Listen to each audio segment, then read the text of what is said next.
So good morning. Welcome to CA Final Financial Reporting FR and batch for November 24 and May 25 onwards attempt. ये batch CA final के journey के लिए सबसे उन students के लिए रेलेवेंट है जिन्होंने अभी अटेम्प्ट आने वाला है, जिनका एग्जाम ओरिएंटेड बैच है ये। इसमें हम कंप्लीट ICAI का स्टडी मटेरियल कवर करेंगे और सबसे पहली चीज इसमें मैं आपको ये और बता दूं कि मैं आपके साथ तक कब तक रहने वाला हूं। तो दोस्तों, जब तक आप पास नहीं होते मैं आपके साथ हूं in this CA final journey. Paper number 1 काफी लेंदी होता है, इसको हम जितना शॉर्ट समराइज में प्लस कॉन्फिडेंस के साथ लास्ट तक माइंड में रख सकते हैं उतना मैं आपको पूरा हेल्प करूंगा। अपना टारगेट इस बैच में रहेगा 70+। ओके, सिंस ये 100 मार्क्स का पूरा पेपर है जिसमें 30 मार्क्स के MCQ हैं, तो हम अपनी जो स्टडी अप्रोच रखने वाले हैं, I hope I am audible and visible properly, right?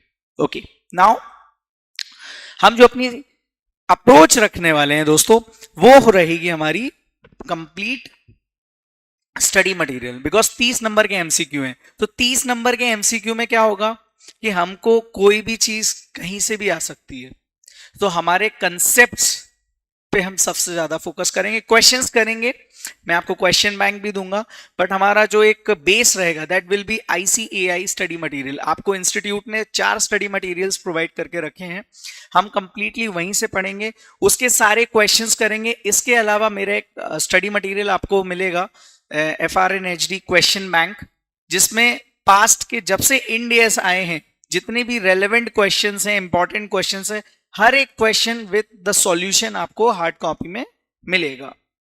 Batch sir कब तक खत्म हो जाएगी? सबसे पहले मैं बैच की डिटेल्स के बारे में बात कर लेता हूं, सो दैट जो लोग ज्वाइन हैं ऑनलाइन ऑफलाइन उन सभी को ये क्लैरिटी आ जाए कि सर नवंबर 24 वाले बच्चे भी सिंस इस बैच में हैं, तो बैच कब तक खत्म होगी।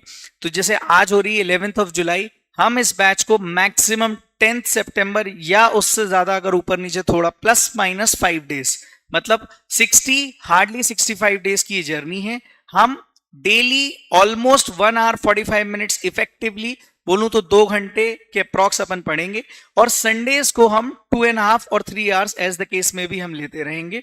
लगा हमें कभी बीच बीच में हम रिविजन्स भी रखेंगे, टेस्ट भी रहेंगे। सिलेबस कंप्लीशन के बाद मैं आपको mock test papers along with the solutions भी दूंगा। आपकी कॉपीज वगैरह भी मैं खुद ही चेक करने वाला हूं इस बैच में।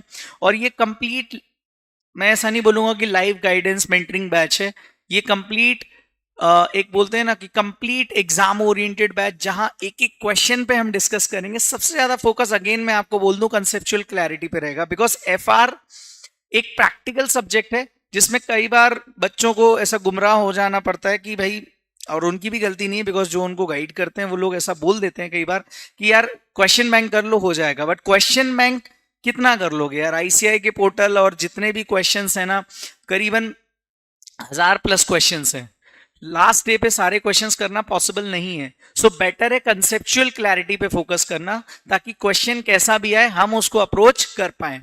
ऑल्दो जैसे अगर मैं बात करूं पिछले जो पेपर्स की, नवंबर 23 और मई 24 के पेपर की, तो कुछ कंसेप्चुअल मिस्टेक्स रही हैं ICAI के पेपर में, लेकिन वो 1 या 2 जगह पर रहती है। ठीक है, तो हमें पेपर कैसे अटेम्प्ट करना है उन 3 घंटों में, ये भी इंपॉर्टेंट है। और चूंकि आज रिजल्ट का डे है, तो मैं सबसे पहले आप सभी को ऑल द बेस्ट बोल देता हूं। आई विश कि आपको, अगर जिन बच्चों का अटेम्प्ट अभी पेंडिंग है उनको ये लर्निंग में दे दूं कि यार जिन स्टूडेंट्स का रिजल्ट अभी पेंडिंग और क्लास में ज्वाइंड है ना, तो आपका रिजल्ट बहुत अच्छा आएगा, डोंट वरी। और अगर कुछ ऊपर नीचे हो जाए तो आपका भाई आपके साथ है, don't you worry about it. और अगर इस बैच में एक और चीज मैं बोल देता हूं कि अगर आपने कहीं और से ये क्लासेस पहले करके रखी हुई हैं, तो आपको मैं काफी इसमें डिस्काउंट वगैरह भी रहेगा। आप ये नंबर मेरा नोट कर लें तो उस पर आपको मिल जाएगा। आई होप अभी तो ये सारी चीजें क्लियर हैं, यस और नो? ओके, चलो नाउ जूम पे भी क्लास चल रही है, अपनी क्लास प्लस पे भी क्लास चल रही है, और ऑफलाइन में भी कुछ लोग हैं। ठीक है, चलेगा। इसका लाइव बैच रहेगी ये पूरी। मैं बिल्कुल भी आपको रिकॉर्डेड लेक्चर्स नहीं देने वाला, रिवीजन लेक्चर्स जरूर मैं रिकॉर्ड करके अलग से दे सकता हूं आपको, बट जो मेरे पूरा बैच ये 60 दिन का है सीए फाइनल एफआर का, मैं आपको अगेन बोल दूं न्यू सिलेबस है, सारे क्वेश्चंस हम स्टडी मटेरियल के करेंगे, पास्ट के करेंगे, और साथ ही साथ हम ऐसा कोई भी एरिया नहीं छोड़ेंगे जिसकी वजह से हमें ऐसा लगे कि यार ये क्वेश्चन बैंक के क्वेश्चंस हमारे पेंडिंग रह गए। मेरा hard copy of the question bank आपको लास्ट तक रहेगा। ओके, चलिए, तो ये तो रहा बैच के बारे में डिटेल्स। ओके, ट्राई में अगेन 60 डेज 65 डेज मैक्सिमम, मतलब आप 10 से 15 सितंबर तक मेरी तरफ से फ्री हो जाएंगे। ओके, चलो, यस कम इन। ओके, नाउ अब मैं आपको एक मिनट स्क्रीन मेरी विजिबल करा देता हूँ, और प्रोजेक्टर पे भी आपको मेरा स्क्रीन दिखने लगेगा। Okay, I hope the screen is visible. Chat पे आप हाई हेलो भी कर सकते हैं अगर आपको आ रहा है। ओके, आ रहा है, done done done done. Okay, zoom पर भी कुछ लोग हैं। ओके, ठीक है, कोई दिक्कत नहीं। ये बैच एग्जाम ओरिएंटेड है, क्रैश बोल सकते हैं, बट कवर हम सब कुछ करेंगे। It will be very much detailed batch. मैं आपके साथ लास्ट मोमेंट तक रहूंगा। ओके, और जैसा कि अगर आप इंदौर के हो तो आप फेस टू फेस भी आ सकते हो, कोई दिक्कत की बात नहीं है। यूजुअली बैच हमारी हमेशा मॉर्निंग में ही रहेगी। माई सेल्फ, मेरा नाम हर्षित द्विवेदी, जो मुझे नहीं जानते आप मेरे यूट्यूब चैनल पे देख सकते हैं। I am taking care of this subject from last couple of times and I have made very much efforts into it. मैंने ऑलमोस्ट ऑफिशियली तो पिछली एक बैच ले चुका हूं मैं ऑलरेडी, और उससे पहले भी मैं लाइव गाइडेंस वगैरह इस पर लेता रहा हूं। Okay, now coming to our subject. So 100 number का पेपर है। कैसे हम पढ़ेंगे इस बैच को ये भी अपन देख लेते हैं। देखिए, सबसे पहले क्या रहेगा कि मैं कुछ चीजें पढ़ाऊंगा जब, तो मैं आपको पहले अटेंशन चाहूंगा कि आपका फोकस मेरे पे रहे। मैं आपको जो कंसेप्ट्स करा रहा हूं उन कंसेप्ट्स पे आपका फोकस कंप्लीटली रहना चाहिए। आपको उस टाइम पे कुछ भी नोट करने की जरूरत नहीं है। दूसरा, आपको मेरे साथ कॉपी मेंटेन करनी पड़ेगी सेपरेट। कॉपी मेंटेन इसलिए सो दैट अपन क्वेश्चंस करते चलें, जो थ्योरेटिकल एस्पेक्ट्स रहेंगे वो भी अपन कवर करेंगे, बट कॉपी साथ में मेंटेन करनी रहेगी। ठीक है, स्टडी मटेरियल आप साथ में रखें। स्टडी मटेरियल के अलावा मेरा जो क्वेश्चन बैंक है, जैसे ही आपका रजिस्ट्रेशन वगैरह हो जाता है, आपको with in 4 to 5 days available हो जाएगा। और अगर आप इंदौर के ही हो तो आप यहीं से कलेक्ट कर सकते हो, ऑफिस से, कोई दिक्कत नहीं है। Okay, now what I am trying to say कि जो मैं पढ़ाऊंगा उसकी एक हैंड रिटन कॉपी बनवाता जाऊंगा, और जो मेरी पीडीएफ्स रहेंगी हैंड रिटन पीडीएफ्स, वो मैं आपको अवेलेबल चैप्टर के कंप्लीशन पे कराता जाऊंगा, ताकि आपके पास भी एक रेफरेंस मटेरियल रहे। सो स्टडी मटेरियल को अपन अपनी हैंड रिटन कॉपी में, क्योंकि देखो लास्ट डे रिविजन लेना, मैराथन लेना, दैट इज नॉट गुड मेरे हिसाब से। लास्ट डे सेल्फ स्टडी का टाइम होता है, और सेल्फ स्टडी के दौरान ना हमें सिर्फ इस बात पे फोकस करना चाहिए कि यार हमें क्या आता है और क्या नहीं। अगर जो हमें नहीं आता उस पर हम फोकस कर लें, रादर देन किसी मैराथन लेक्चर को देखने से, बिकॉज उसमें उस टीचर का रिवीजन हो जाएगा बट शायद आपका रिवीजन ना हो। ये मेरी अप्रोच है।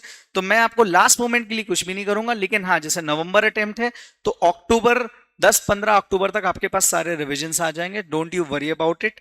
इसके अलावा मेरा सपोर्ट आपको कांस्टेंट रहेगा 24/7। मेरा पर्सनल नंबर मैं आपको दूंगा, जिससे आप मुझे कभी भी कनेक्ट कर सकते हैं। अलॉन्ग विद दिस मैं मेंटरशिप भी प्रोवाइड करता हूं in all the levels of CA.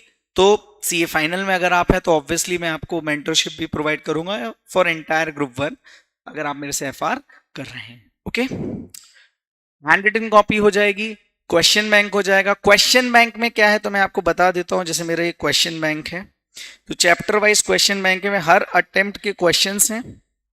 जैसे फॉर एग्जांपल ये चैप्टर है इंड एस 115, तो यहाँ पे अगर मैं आपको दिखाऊं तो ये देखिए क्वेश्चन है किस अटेम्प्ट में आया। फॉर एग्जांपल ये 12 मार्क्स जनवरी 21 में आया अलॉन्ग विद द सॉल्यूशन। तो इसमें सारे क्वेश्चंस इनकॉर्पोरेटेड हैं टिल नवंबर 23, और मई 24 जो अभी अटेम्प्ट रिसेंटली निकला था उसके क्वेश्चंस हम साथ में कवर कर लेंगे। ठीक है, आरटीपी भी हम सारे कवर करेंगे, don't you worry about it. तो जितनी वैरायटी हम सारे कवर करेंगे, लेकिन ज्यादा से ज्यादा टाइम कंसेप्ट्स पे रहेगा। इसके साथ हम आज की जर्नी अपनी स्टार्ट करते हैं। So without wasting much more time into the discussion and deep thoroughly we will be starting our subject with the name is financial reporting. Okay, so now CA final FR आपको सिर्फ अभी समझने में focus करना है. Okay, CA final financial reporting that is the FR 100 marks पहलवान paper. अब 30 number के इसमें एमसीक्यूज हैं, ये मैंने आपको बताया. एग्जाम अगर एग्जाम के अकॉर्डिंग अगर अपन बात करें तो 15 मार्क्स का एक 15 क्वेश्चंस आएंगे, 2 मार्क्स ईच. अगर मैं यहां पे बात करूं तो 15 क्वेश्चंस इनटू 2 मार्क्स, तो ये हो जाएगा आपका 30 मार्क्स के एमसीक्यू केस स्टडी बेस्ड आएंगे. ठीक है, तो आपको केस स्टडी पढ़नी पड़ेगी. अपन सारी केस स्टडी देख लेंगे, लेकिन अगेन मैं बोलूं कि केस स्टडी तभी बन पाएगी जब हमारे कंसेप्ट स्ट्रांग होंगे. So we will be focusing on conceptual clarity. Sir पहले तो ये बताइए ना कि एफआर है, इंडेस है, क्या है. मैं आपको बोला ना सारी चीजें अपन डिस्कस करेंगे, बहुत डिटेल में पढ़ेंगे. तो सबसे पहली चीज कि सर इस सब्जेक्ट का नाम फाइनेंशियल रिपोर्टिंग ही क्यों पड़ा? एनीवन चैट बॉक्स में यस, बिल्कुल आप मुझे बता सकते हैं. बिल्कुल चैट बॉक्स पे, आप चैट बॉक्स पे भी बता सकते हैं. जूम पर भी जो बच्चे हैं वो बोल सकते हैं, क्लास प्लस वाले भी बोल सकते हैं, और ऑफलाइन में भी. वाह यार, एज यूजुअल लेट आ जाओ.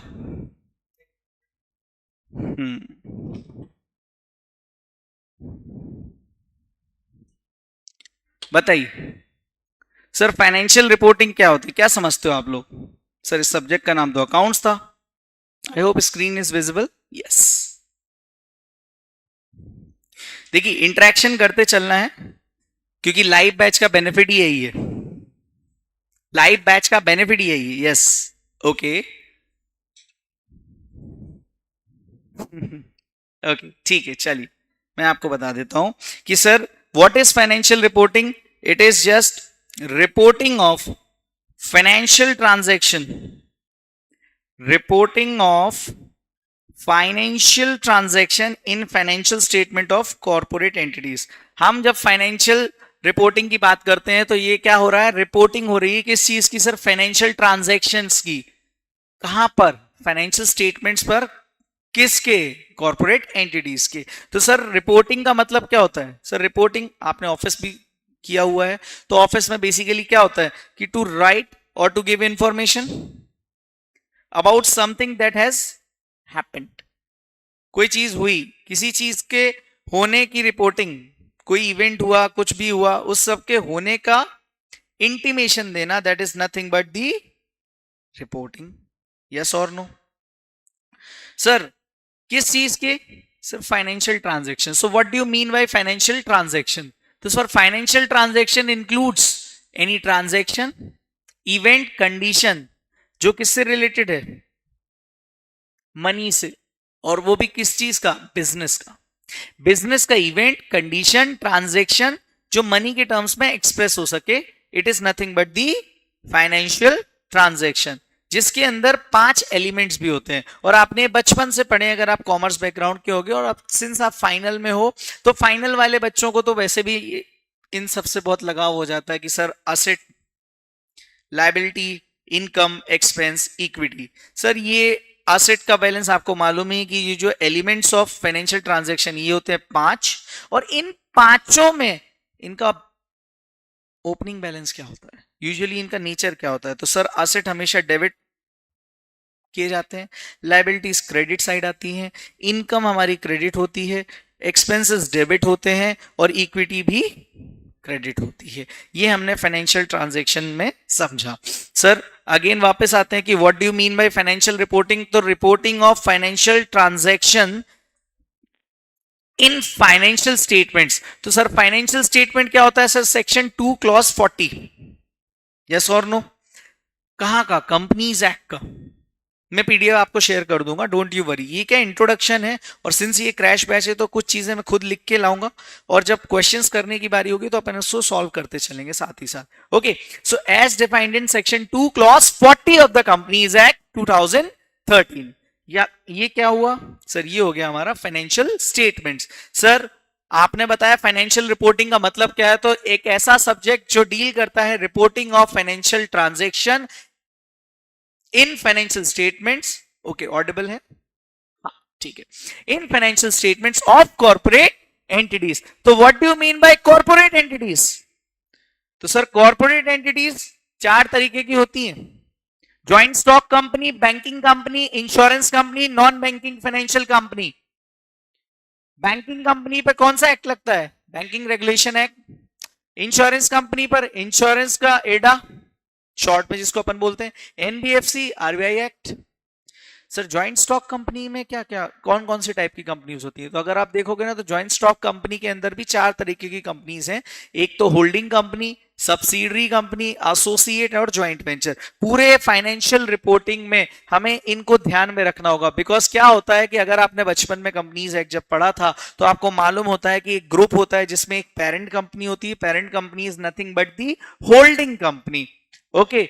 और वो जिसकी पेरेंट है उसकी कोई सब्सिडरी होगी, कोई एसोसिएट होगी, हो सकता है कोई ज्वाइंट वेंचर हो, और इन सबका एक मिला जुला फाइनेंशियल स्टेटमेंट बनता है जिसको अपन सब क्या बोलते हैं बच्चों? वेरी गुड, कंसोलिडेशन बोलते हैं। ऑनलाइन वाले काफी एक्टिव हैं आज, वेरी गुड। तो यहां तक में कोई डाउट? ये तो एक इंट्रोडक्शन हो गया कि सर फाइनेंशियल रिपोर्टिंग क्या होती है। तो हम बहुत सिंपल से याद रखेंगे, रिपीट वापस से करेंगे कि it is a subject which deals with the reporting of financial transaction in financial statement of corporate entities. Sir what do you mean by holding company? The parent company that owns more than 50% of the voting rights in another company। ये सबको पता है। so that it can control company's policies and management decisions। subsidiary क्या होती है? company which is controlled by holding company is what?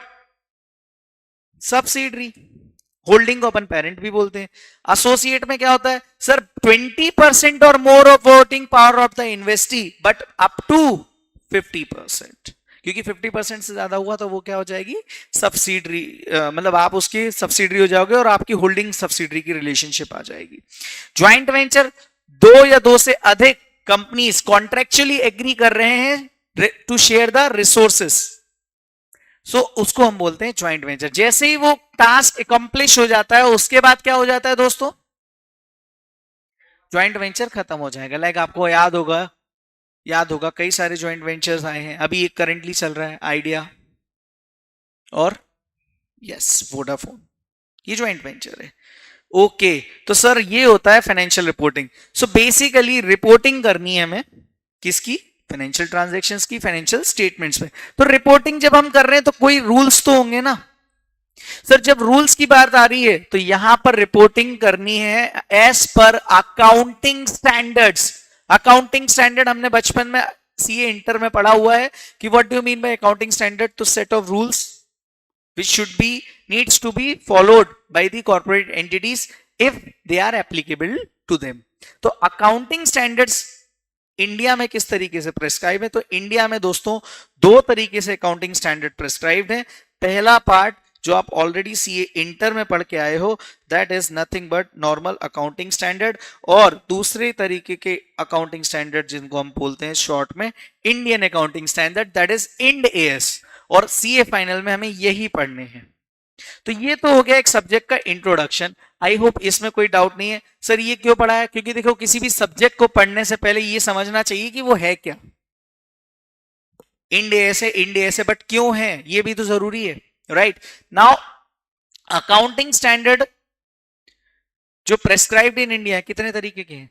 दो तरीके के, एएस और इंड एएस। एएस हमने इंटर में पढ़ लिए, अब हम पढ़ेंगे सारे के सारे इंडियन अकाउंटिंग स्टैंडर्ड। और यहीं से हमारा पहला चैप्टर स्टार्ट है सीए फाइनल का, that is introduction to Indian accounting standards. Module का बेसिस है, ये देखिए सारे के सारे मॉड्यूल कि सारे पॉइंट्स अपन देख लेते हैं कि चैप्टर में क्या क्या कवर करना है। तो introduction to Indian accounting standard में दोस्तों अपने को कवर करना है introduction, Indian scenario prior to introduction of Ind AS, limitations AS के क्या थे, इमरजेंस ऑफ ग्लोबल स्टैंडर्ड, काफी सारी थ्योरी दी है। Although it is not that much important from exam point of view, but still we will have to discuss since there are MCQs। पिछली अगर मैं आपको बात करूं May 24 वाली बैच में भी मैंने बताया था कि यार कम से कम 5 नंबर का एक क्वेश्चन आएगा, और आया था, थ्योरेटिकल क्वेश्चन आया था May 24 की एग्जाम में। इससे पहले ये सिलेबस में था नहीं चैप्टर, न्यू सिलेबस में ही आया है। तो इंट्रोडक्शन में अपन ने ट्रांजिशन भी देखेंगे कि एएस से इंड एएस में कैसे चले गए। इसके बाद रोड मैप देखेंगे जो सबसे इंपॉर्टेंट है हमारे एग्जाम पॉइंट ऑफ व्यू से।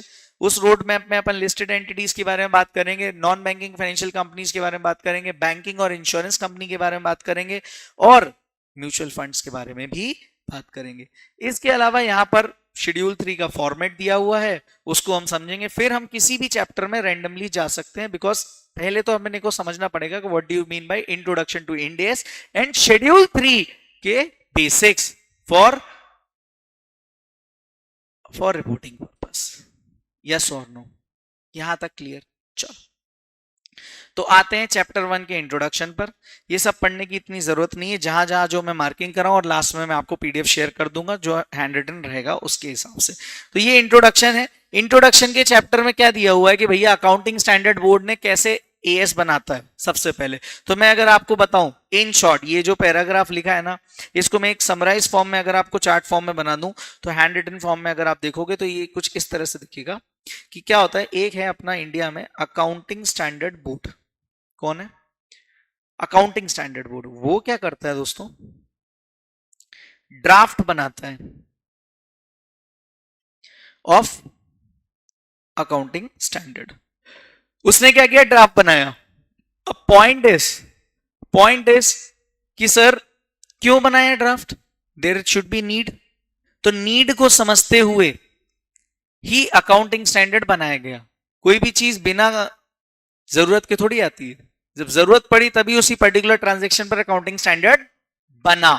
अब क्या हुआ कि जब अकाउंटिंग स्टैंडर्ड बोर्ड ने एक ड्राफ्ट बनाया अकाउंटिंग स्टैंडर्ड का, उस ड्राफ्ट को एक्सपोजर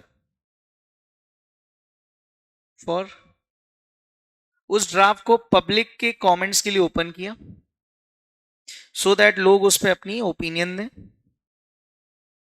जैसे ही उस पर ओपिनियंस आई, उसमें अगर कुछ चेंजेस लगे तो उसको फिर करेक्ट करके अप्रूव कर दिया जाएगा। जैसे ही अप्रूव हुआ तो अकाउंटिंग स्टैंडर्ड बोर्ड इसे लागू नहीं करेगा। अब ये जो अप्रूवल वाला ड्राफ्ट है, पहले तो एक ड्राफ्ट बना दिया आपने एएस का, उसके बाद उसको पब्लिक कमेंट्स के लिए भेजा। पब्लिक कमेंट्स के लिए भेजने के बाद जब वो अप्रूव होके आया, उसको एएसबी क्या करेगी? ASB will send it to whom? Ministry of corporate affairs. लेकिन उससे भी पहले मिनिस्ट्री ऑफ कॉर्पोरेट अफेयर्स जब एएस को लॉन्च करेंगे, उनको चाहिए नफरा की confirmation, national financial reporting authority. तो भैया एएसबी क्या करेगी? एएसबी रेकमेंड करेगी सर, किसको? नाफरा को। Recommend the approved draft to national financial reporting authority, और नाफरा फिर ये एएस को लॉन्च करवा देगी through ministry of corporate affairs website, और फिर ये एक अकाउंटिंग स्टैंडर्ड बन जाएगा। तो यहां पर क्या प्रोसेस है? अकाउंटिंग स्टैंडर्ड बोर्ड ने नीड देखी, नीड देखने के बाद उन्होंने एक एएस ड्राफ्ट किया, एएस ड्राफ्ट करने के बाद उसको पब्लिक कमेंट्स के लिए एक्सपोज किया, उसके बाद उसमें कोई सजेशंस लिए, उन सबको इनकॉर्पोरेट करने के बाद इसको अप्रूव किया। अप्रूवल होने के बाद जो ये अप्रूव ड्राफ्ट है, इसको इन्होंने नफरा को भेजा, नफरा ने फिर एएस को लॉन्च कराया by way of Ministry of corporate Affairs. Sir Ind AS हमने सुना है 2014-15 में ही आए हैं, जब भी आए हैं, अभी हमें कुछ पता नहीं है, ऐसा मान के चल रहा हूं मैं। तो उसके पहले क्या था सर? उसके पहले कुछ भी नहीं, हमारे नॉर्मल अकाउंटिंग स्टैंडर्ड थे जो हमने सीए इंटर में पढ़े। सर ऐसे कैसे?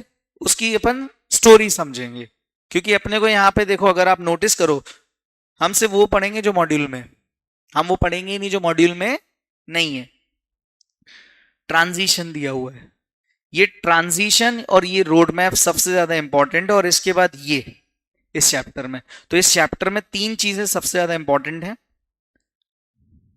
प्रोसेस मैंने आपको समझा दिया। इसके बाद अपन धीरे धीरे कन्वर्जेंस, बेनिफिट्स आगे आगे पढ़ते जाएंगे। इनके सीक्वेंस के हिसाब से नहीं पढ़ेंगे, पढ़ेंगे हम सब कुछ लेकिन अपने सीक्वेंस में, सो दैट हमें याद करने में आसानी रहे। Now sir, Indian scenario prior to introduction of India in India, पहले क्या था? तो आप लोगों को मालूम है, अकाउंटिंग स्टैंडर्ड्स हुआ करते थे। अकाउंटिंग स्टैंडर्ड 1, अकाउंटिंग स्टैंडर्ड 2, 3, 4, 5, 7, 9, 10, 11, 12, 13, 14, 15, 16, 17, 18, 19, 20, 21, 22, 23, 24, 25, 26, 27, 28 और 29। समझे? आपके पास करीबन 27 अकाउंटिंग स्टैंडर्ड थे कि नहीं?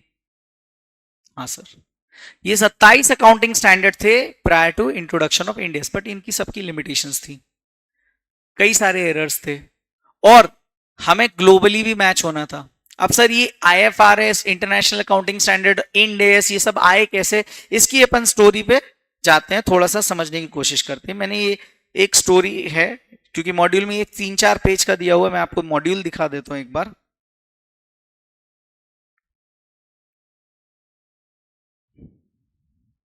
मॉड्यूल में आपको दिखा देता हूं, सो दैट आपको इसमें लगेगा कि नहीं यार अपन सही चीज पे चल रहे हैं। मॉड्यूल अगर आप देखोगे ना, ये रहा आपका चैप्टर 1 इंट्रोडक्शन। यहां पे देखो, इंट्रोडक्शन ऑफ AS वगैरह दिया हुआ है, लिमिटेशंस दी हुई हैं, नीड फॉर ग्लोबल स्टैंडर्ड, ये सारी चीजें जो थ्योरेटिकली दी है ना। फिर कन्वर्जेंस, एडॉप्शन, प्रोसेस अपन ने पढ़ लिया, थोड़ा सा ट्रांजिशन। इन सब को देखने के लिए पहले अपने को स्टोरी समझनी पड़ेगी कि ये है क्या। तो हिस्टोरिकली पहले मैं बात करूं 1973 में, कहां पर? 1973 में UK, United Kingdom, Germany, France, Canada, USA, Ireland, Australia, Mexico, Netherlands, in countries ने एक मीटिंग करी और इनको लगा there should be some common financial language in the world. Common financial language मतलब सर, एक कंपनी इस देश में, मान लो ऑस्ट्रेलिया में, दूसरी कंपनी इंडिया में है, आपकी वो सब्सिडरी है। कल को जब आप कंसोलिडेटेड फाइनेंशियल स्टेटमेंट बनाओगे तो कई सारे फाइनेंशियल एडजस्टमेंट्स ऐसे होते हैं जो हो सकता है उस देश की फाइनेंशियल लैंग्वेज के हिसाब से एप्लीकेबल हो, बट अपने यहां है ही नहीं। वो बोलता है कि भाई साहब फेयर वैल्यू पे मीजर करो, हमारे यहां बोलते हैं कॉस्ट पे मीजर करो। ऐसा मैं एग्जांपल दे रहा हूं। तो common financial language of reporting होने से ये हो जाएगा कि भैया it will be easy to understood for the users of the financial statements. Users की अंडरस्टैंडिंग के लिए common financial language of reporting होना चाहिए। Reporting is nothing but the reporting of financial transaction in financial statements of corporate entities. Because हो सकता है ना कि आप इंडिया में हो, आप इन्वेस्टमेंट करते रहते हो शेयर्स में, और आपने किसी दूसरी कंट्री की कंपनी की शेयर्स में इन्वेस्ट किया हो। अब कल को आप उनकी फाइनेंशियल्स देखोगे तो आपको अंडरस्टैंडिंग भी तो होनी चाहिए। तो there should be common financial language. इन्होंने कब डिसाइड किया? 1973 में। अभी मैं बाहर की बात कर रहा हूं, इंटरनेशनली, ग्लोबली बात कर रहा हूं। तो वहां पे इन्होंने मिलके बोले कि यार जब हमें common financial language for reporting, yes common financial, बहुत अच्छा लगा आंसर आप बीच में देते जा रहे हो गाइस। क्लास प्लस पे अच्छे रिप्लाई आ रहे हैं, जूम पे भी ठीक ठाक है, जूम पे अभी कोई बात नहीं कर रहा, बट क्लास प्लस के बच्चे रिप्लाई कर रहे हैं। ऑफलाइन वाले बच्चे तो बैठे ही हैं, दे आर लाइक हमें आप बता दो हम देख लेंगे। चलो, तो common financial language of reporting के लिए इन सभी देशों ने मिलकर एक कमेटी बनाई और उस कमेटी का नाम रखा international accounting standards committee, IASC form करा गया। उसने क्या किया? अब ये क्या बन गया? IASC। इस IASC ने IAS इशू करे। Sir what is this IAS? Indian administration services नहीं है ये है बेटा Indian accounting standards. Indian accounting standards इन्होंने, सॉरी इंटरनेशनल अकाउंटिंग स्टैंडर्ड्स इन्होंने इशू करे, my bad, international accounting standards इन्होंने इशू करे। इंटरनेशनल अकाउंटिंग स्टैंडर्ड 1, 2 और ऐसे करते करते ये 41 तक इन्होंने इशू कर दिए, ठीक है। बट जब ये IASC का गठन हुआ ना, कितनी कंट्रीज थी? कुछ ही कंट्रीज थी, है ना। और क्या हुआ, ये जो अकाउंटिंग स्टैंडर्ड्स आए, इंटरनेशनल अकाउंटिंग स्टैंडर्ड, ये रेकमेंडेटरी थे, कंपलसरी नहीं थे, रेकमेंडेड थे इन नेचर। अब कैसे आए? 1 2 3 4 5 6 7, करेंटली 3 4 5 6 तो स्क्रैप हो चुके हैं, डिलीट हो चुके हैं, बट 1 2 7 है ना, देन 8 है, 10 है, ऐसे करके हैं। सर ये क्या काम कर रहे थे? ये इशू करते जा रहे थे इंटरनेशनल अकाउंटिंग स्टैंडर्ड, लेकिन रेकमेंडेड नेचर में। ओके, उसी टाइम इंडिया में क्या चल रहा था? तो इंडिया में भी कुछ करेंगे ना जब बाहर कुछ हो रहा है। तो 1981 में ICAI, हमारा माई बाप, the institute of chartered accountants of India ने एक कमेटी बनाई, that is accounting standard board, जिसने अकाउंटिंग स्टैंडर्ड इशू करना चालू करे। ये कहां पे बात हो रही है? सर ये बात हो रही है इंडिया में, ठीक है। इंडिया में 1981 में ICAI ने अकाउंटिंग स्टैंडर्ड बोर्ड बनाया और उस अकाउंटिंग स्टैंडर्ड बोर्ड ने अकाउंटिंग स्टैंडर्ड्स इशू करना स्टार्ट कर दिए। अगेन क्योंकि दुनिया में रेकमेंडेटरी थे, यहां भी रेकमेंडेटरी हो गए, मतलब कंपलसरी नहीं थे। अच्छा, इंडिया हो या कहीं भी हो, आप सोच के देखो, कोई चीज जब तक कंपलसरी नहीं हो रही है तब तक आप मानते हो क्या? तो कोई कॉर्पोरेट एंटिटीज इसे सीरियसली ज्यादा लेती नहीं थी। 1983 में IOSCO, International Organization of Securities Commission, ये जैसे अपने इंडिया में सेबी है ना, इंडिया में सेबी है ना, to regulate securities, security market, yes और नो। तो ऐसे इंटरनेशनली भी एक कमिटी है, दैट इज आईओएसको इन 1983, जिसका जो है क्या, world primary forum for security regulation, just like SEBI of the world. और इस कमेटी का, ये जो कमेटी है ना आईओएसको, इसका इंडिया क्या है? मेंबर है। इनके गोल्स थे, goals like mandatory reporting of financial statements.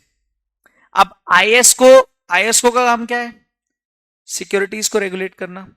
अब किसी भी कंपनी की सिक्योरिटीज लिस्ट हो रही हैं इंटरनेशनली, तो आप सोच के देखो, वो उस सिक्योरिटी रेगुलेटर बोलेगा ही ना कि यार सिक्योरिटी अगर आप लिस्ट करा रहे हो ना, तो फाइनेंशियल्स जैसे हम चाहते हैं वैसे करो और सब कॉमनली करो। तो उन्होंने ये देखा कि यार ये तो अकाउंटिंग स्टैंडर्ड है लेकिन रिकमेंडेड है। बोले हाँ, तो सब अलग अलग तरीके से बना के आ रहे हैं क्योंकि मैंडेटरी नहीं है। तो उन्होंने अपना पहला गोल ही ये डाला कि पहले तो मैंडेटरी रिपोर्टिंग है। अब वो मैंडेटरी रिपोर्टिंग के कारण उनको पता चला कि क्या हो रहा है, प्रॉब्लम क्या आ रही है कि मैंडेटरी सभी फाइनेंशियल स्टेटमेंट्स तो प्रॉपरली बना रहे हैं, लेकिन कोई मैंडेटरी गाइडलाइन नहीं है अकाउंटिंग करने की, ग्लोबली लैंग्वेज नहीं है फाइनेंशियल रिपोर्टिंग की। तो भैया अब क्या हुआ, ये प्रॉब्लम इंटरनेशनल लेवल पे आई। जब इंटरनेशनल लेवल पे आई तो 2000 में, ईयर 2000 में इंटरनेशनल अकाउंटिंग स्टैंडर्ड बोर्ड बनाया गया। अभी तक क्या था इससे पहले? IASC, international accounting standard committee थी जो IAS इशू करती थी और जो रिकमेंडेटरी थे। लेकिन ईयर 2000 में ये जो जब प्रॉब्लम 1983 में जो आई, इसको 17 साल इनको लग गए और इस 17 सालों में इन्होंने एक नया बोर्ड फॉर्म किया, that will be called as international accounting standard board. और इसने क्या किए, इंटरनेशनल IFRS इशू कर दिए। सर अब ये IFRS क्या होते हैं? तो international financial reporting standard, okay. और इन्होंने कुछ इस तरह से स्टार्ट किया, IFRS 1 2 3। और साथ ही साथ इन्होंने जो पुराने इंटरनेशनल अकाउंटिंग स्टैंडर्ड्स थे जो IASC ने दिए थे, उनको भी अडॉप्ट कर लिया, जो तब तक कितने इशू हो चुके थे, 41 तक। तो अब इंटरनेशनली दो तरीके के अकाउंटिंग स्टैंडर्ड्स आ गए, IAS और IFRS। तो इंटरनेशनल अकाउंटिंग स्टैंडर्ड 1 से लेके 41 तक आए और IFRS आज की डेट में 1 से लेके 17 तक हो गए। But point is point is my dear friends, जब ये आईएफआरएस आए ना तो इसके बाद क्या हुआ, 2000 में आए। 2002 में सारी यूरोपियन पार्लियामेंट्स और काउंसिल ऑफ मिनिस्टर्स ने एक पास किया रेगुलेशन और बोल दिया कि हम अब से आईएफआरएस अडॉप्ट कर रहे हैं, और 2005 तक सभी यूरोपियन कंट्रीज ने आईएफआरएस को अडॉप्ट कर लिया इंटरनेशनली। इसके बाद धीरे धीरे सभी कंट्रीज ने अडॉप्ट करना स्टार्ट कर दिया आईएफआरएस को, और आईएफआरएस मैंडेटरी थे। आईएफआरएस क्या थे, मैंडेटरी थे। और इसके बाद 2006 में जब G20 समिट हुई तो हमारे जो प्राइम मिनिस्टर साहब थे मनमोहन सिंह, ठीक है, उन्होंने क्या किया, G20 समिट में कमिट कर दिया। ऑस्ट्रेलिया में हुई थी, यहां नहीं हुई थी, वहां पे जाके कमिट कर दिया कि हम भी आईएफआरएस को अडॉप्ट करेंगे, बट कन्वर्जेंस के साथ, एज इट इज अडॉप्ट नहीं करेंगे। मतलब जैसा इंटरनेशनल फाइनेंशियल रिपोर्टिंग है ना, हम वैसे अडॉप्ट नहीं करने वाले, हम अडॉप्ट करेंगे कैसे, अपने हिसाब से थोड़े बहुत चेंजेस करके, not as it is but slight changes के साथ। ओके, तो मैंने दिखा है कन्वर्जेंस का मतलब means not as it is with, but it is with minor changes और few changes due to economic condition. Because क्या होता है ना, भारत में इकोनॉमी, मतलब एक मैंने आपको बताया ना, इंडिया एशिया का सबसे बड़ा स्लम एरिया कहां है, मुंबई, और वहीं एशिया के सबसे रिचेस्ट आदमी भी रहते हैं, मुकेश भाई, जिनकी बेटी की शादी चल रही है, अभी खत्म ही नहीं हो रही वो।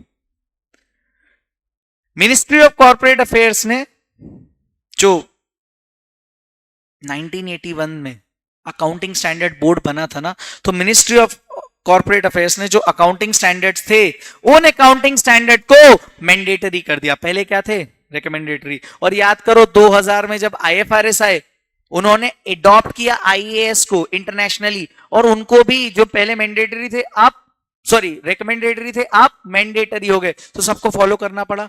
और धीरे धीरे 2005 तक सभी आउटसाइडर कंट्रीज ने, यूरोपियन कंट्रीज ने, यूरोप ने, बाहर स्विट्जरलैंड, ऑस्ट्रेलिया, यूएसए, इन सभी कंट्रीज ने आईएफआरएस को अडॉप्ट कर लिया। वहां पे मैंडेटरी रिपोर्टिंग होने लगी। अब प्रॉब्लम आ रही थी इंडिया के साथ, तो इंडिया वालों ने भी G20 समिट ने बोल दिया कि हम भी इसको अडॉप्ट करेंगे, और इनके पास थे तब तक सिर्फ अकाउंटिंग स्टैंडर्ड जो बने थे, तो उन सबको companies accounting rules, ministry of corporate affairs एक बिल पास कराता है, कंपनी अकाउंटिंग रूल्स 2006, और वहां से अकाउंटिंग स्टैंडर्ड्स को 1 2 3 4 जितने भी थे सबको मैंडेटरी एप्लीकेबल कर दिया। तो अब सबको फॉलो करना पड़ा। लेकिन क्योंकि G20 समिट में मनमोहन सिंह जी ने क्या बोल दिया कि हम आईएफआरएस को अडॉप्ट तो करेंगे बाय वे ऑफ कन्वर्जेंस, तो हमें कन्वर्जेंस के साथ इनको लाना था। और 2015 में मिनिस्ट्री ऑफ कॉर्पोरेट अफेयर्स लेके companies Indian accounting standard rules 2015, जिसमें इंड एएस हमारे देश में भी एप्लीकेबल हो गए। अब ये जो हुए, जब एप्लीकेबल हुए, तो मैं आपको एक इंपॉर्टेंट बात यहां पे लिखवा देता हूं, these where applied to few selected companies कब, 2015 में, ठीक है sir, and auditors of such company, ये तो तब एप्लीकेबल हो गए। बट पॉइंट क्या था कि आईएफआरएस और अपने जो अकाउंटिंग स्टैंडर्ड्स थे, क्योंकि अब दिक्कत ये आई ना कि हमारे तो ऑलरेडी अकाउंटिंग स्टैंडर्ड थे, तो आपको इंडियस लाने की जरूरत क्यों पड़ गई। और इंडियस किसके कन्वर्जेंस थे, एडॉप्शन किसके थे, आईएफआरएस के। तो इसका मतलब कुछ तो डिफरेंट था। हमारे जो अकाउंटिंग स्टैंडर्ड बोर्ड ने अकाउंटिंग स्टैंडर्ड प्रीवियसली दिए थे, और जो आईएफआरएस इशू किए गए थे दुनिया में इंटरनेशनली, उसके बीच में कुछ तो डिफरेंस होगा। यस और नो सर? यस, बिल्कुल था। तो वो डिफरेंसेस क्या थे, तो मैं आपको एक हेडिंग लिखा रहा हूं, features of international financial reporting standard. इनको आप नोट डाउन करते चलिएगा। सो दैट आपकी कॉपी मेंटेन होती जाएगी. ओके, नाउ पहला feature, these were based on principles, not on rules. Sir principles का मतलब दैट इज जजमेंट बेस्ड थे. भाई आप रूल हर चीज के लिए नहीं बना सकते. प्रैक्टिकली सिचुएशन क्या है उस बेसिस पर आपको अकाउंटिंग करनी है. और practical situation day by day change हो रही है जैसे जैसे टेक्नोलॉजी आगे बढ़ती जा रही है. आज से 15 से 20 साल पहले कोई सोच ही नहीं सकता था कि शॉपिंग पॉइंट्स भी होते हैं और उसकी बेसिस पे अकाउंटिंग भी होगी और रेवेन्यू भी रिकॉग्नाइज होगा. यस और नो? बट आज हो रहा है ना. तो उसके तर्ज पे इंडिया IFRS 15 आया, इंडिया 115 आया. बट क्या ये आज से 20 साल पहले पॉसिबल था? Answer is no. वैसे ही यहां पर जो IFRS थे वो बहुत दूर की सोच रहे थे और इन्होंने क्या सोचा कि यार हर चीज रूल्स के बेसिस पे नहीं चल सकती. We need to make principles जो जजमेंट बेसिस होंगे. और जजमेंट्स याद है, जजमेंट क्या होती है? हर टाइम चेंज हो सकती है, डिपेंड्स ऑन द सिचुएशन. तो जब जो सिचुएशन है, जो जजमेंट है, उसके बेसिस पर अगर हम रूल्स बनाएंगे तो ऑब्वियसली हमारी जो अकाउंटिंग है वो और अच्छी होगी, ट्रांसपेरेंट होगी और ग्लोबली भी तो मैच हो रही है क्योंकि सब इसी तरीके से कर रहे हैं. और वैसे प्रैक्टिकली सोचा जाए तो ये सच बात भी है. अरे यस और नो? बिल्कुल सही बात है सर. सेकेंड पॉइंट अगर मैं बात करूं, यहां पे जो सेकेंड फीचर था इसका, ये भी एक अनोखा था और ये बहुत अच्छी चीज थी. It uses fair value.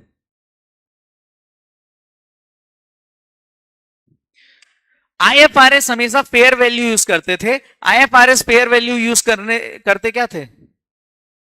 करते हैं, आज भी करते हैं. और इंडेस भी अपने फेयर वैल्यू बेसिस पर हैं. लेकिन आप अकाउंटिंग स्टैंडर्ड्स जो आपने इंटरमीडिएट में अगर याद हो थोड़ा बहुत भी, तो आपको याद होगा कि फेयर वैल्यू बहुत ही रेयर यूज होती है. इंटर तक तो हम फेयर वैल्यू समझते भी नहीं होती क्या है. फाइनेंशियल मैनेजमेंट में जरूर हम थोड़ा time value of money use करके निकालते हैं, या अकाउंटिंग स्टैंडर्ड 19 में. फेयर वैल्यू बहुत इंपॉर्टेंट टर्म है दोस्तों. आज नहीं लेकिन आगे जाके देखना इस पे भी कानून हम बनेंगे. क्योंकि भाई फेयर वैल्यू का मतलब क्या है? Current active market price prevailing in the market. तो लोग अगर इसको कंट्रोल करने लगेंगे तो आगे जाके इसकी बेसिस पे भी घपले होंगे. तो आगे जाके देखना कंट्रीज इस पर फेयर वैल्यू पर भी कानून बनाएगी. और जब जो IFRS जिन कंपनीज पर एप्लीकेबल हैं, तो IFRS का complete focus stand alone financial statement पर नहीं है. मैं आपको बता देता हूं, एक होता है सेपरेट फाइनेंशियल स्टेटमेंट जिसको हम बोलते हैं स्टैंड अलोन फाइनेंशियल स्टेटमेंट. एक होता है कंसोलिडेटेड फाइनेंशियल स्टेटमेंट जो पूरे ग्रुप का बनता है. ग्रुप का बनता है मतलब मैं बोल दूं कि यार देयर इज सम IFRS लग रहे हैं उस पर, और उस ग्रुप को इनकॉर्पोरेट करना है अपनी subsidiary, associate, joint venture if any. तो सारी ग्रुप कंपनीज के बेसिस पे. तो IFRS का पूरा फोकस पता किस पे था? ग्रुप पर. क्यों? क्योंकि सर हो सकता है ना, आप सोचो ना, IFRS बने क्यों? कॉमन फाइनेंशियल लैंग्वेज के लिए. सर कॉमन फाइनेंशियल लैंग्वेज क्यों प्रॉब्लम क्यों आई? क्योंकि एक देश में कंपनी है, उसकी फाइनेंशियल लैंग्वेज कुछ और है रिपोर्टिंग की, और दूसरे देश में जो फाइनेंशियल लैंग्वेज है उसकी लैंग्वेज कुछ और है. अब समझो आप कि एक कंट्री की लैंग्वेज कुछ और है, दूसरे की कुछ और है, तो कॉमन कर दी. कॉमन कर दी क्यों? ताकि जब कंसोलिडेटेड फाइनेंशियल स्टेटमेंट बने तो एक ही फाइनेंशियल रिपोर्टिंग हो, तो ऑडिटर्स को भी प्रॉब्लम ना हो. Is that clear? तो सर ऐसा ही होगा. और इसीलिए IFRS ने क्या किया, अपना जो फोकस रखा. So focus is always on group. Sir group मैं ब्रैकेट में यहां पे लिख देता हूं, consolidated financial statements. Is that clear? है ना। मैं पीडीएफ मेरे टेलीग्राम चैनल FRNHD मेरा एक चैनल है जिसपे आप लोग भी मैसेज डाल सकते हो। मैं वहां पे अपने सारे रिसोर्सेज शेयर करता रहता हूं। और एक मेरा टेलीग्राम चैनल और है HD mentoring for CA final, उस पे भी मैसेजेस आते रहते हैं। फोर्थ वाला रहेगा दोस्त, यहां पर फोकस है substance over legal form. Substance over legal form. Sir substance का मतलब क्या होता है?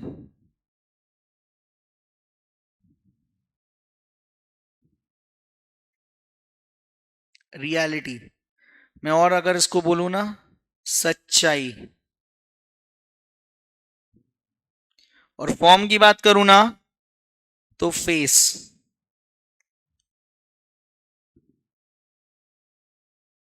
शक्ल। एग्जाम्पल के लिए आप सबने क्या पढ़ा है 12th CA इंटर तक? Preference share capital that to be redeemable. Redeem होती है, रिडम्पशन होता है प्रेफरेंस शेयर्स का, यस और नो? सर अगर वो रिडीम करना है हम उसको कहां लिखते थे? इक्विटी शेयर कैपिटल और प्रेफरेंस शेयर कैपिटल एक साथ लिखते थे। कहां पर? शेयर होल्डर्स फंड में। क्यों सर? वो तो कैपिटल है। बट IFRS क्या बोलता है कि आप सब्सटेंस पर फोकस करो ओवर, मतलब आप किसी की शक्ल पर मत जाओ, आप उसका नेचर समझो, वो एक्चुअल में क्या है। भाई सिंपल सी बात है, अगर आज मैंने शेयर होल्डर से पैसे लिए हैं और रिडम्पशन 20 साल में करना पड़ता है, कंपनीज एक्ट में पढ़ा है ना? हाँ सर करना पड़ता है। तो सर अगर मुझे रिडीम करना है, मतलब मुझे शेयर होल्डर्स का पैसा वापस देना है, तो it is not even a share holder fund, it is a part of liability.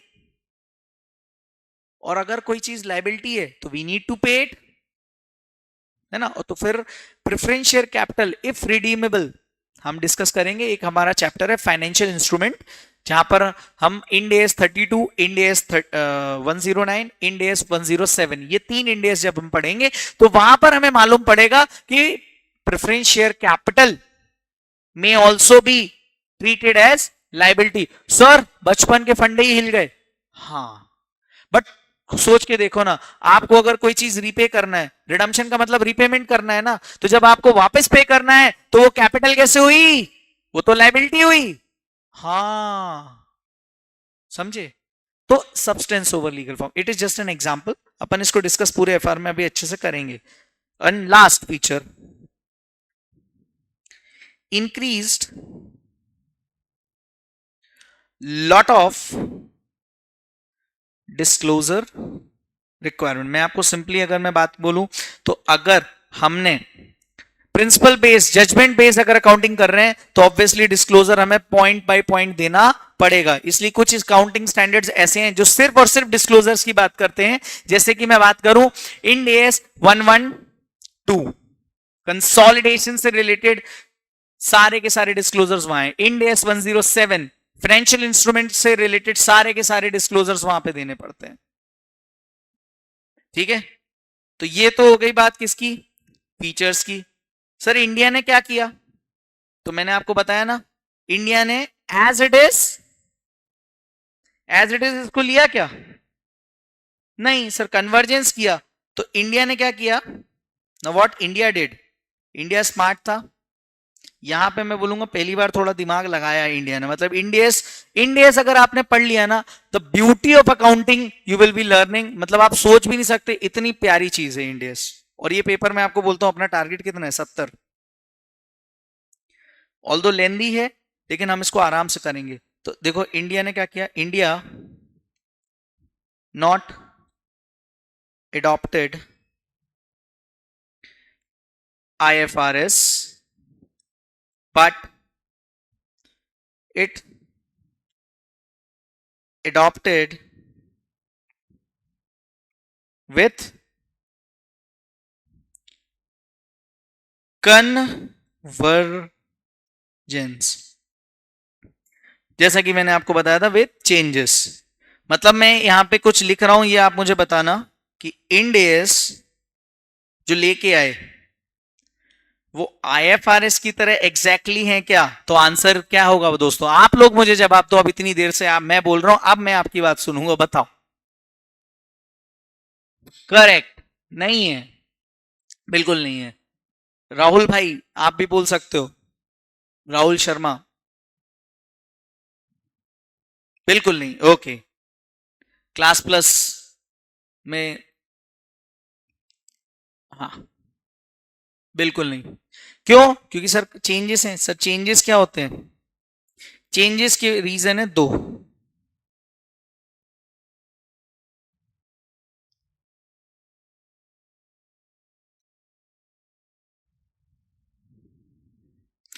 Changes क्या है सर? एक तो है carve ins and the another one is carve outs. Sir carve ins का मतलब क्या होता है? New invention, new insertion basically. और न्यू इंसर्शंस का मतलब बेसिकली पॉइंट नंबर 1 अगर मैं बात करूं, restriction of options, and second one terminology differences. Example के लिए मैं अगर बात करूं तो हम बोलते हैं प्योरल।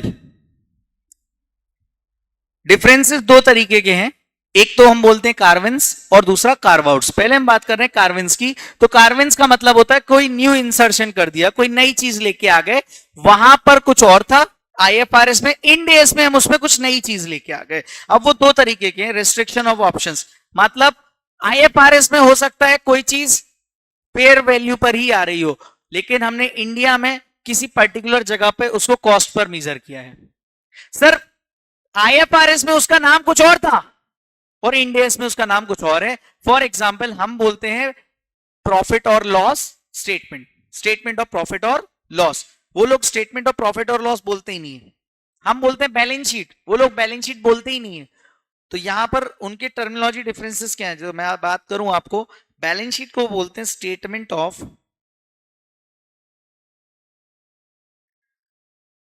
फाइनेंशियल पोजीशन,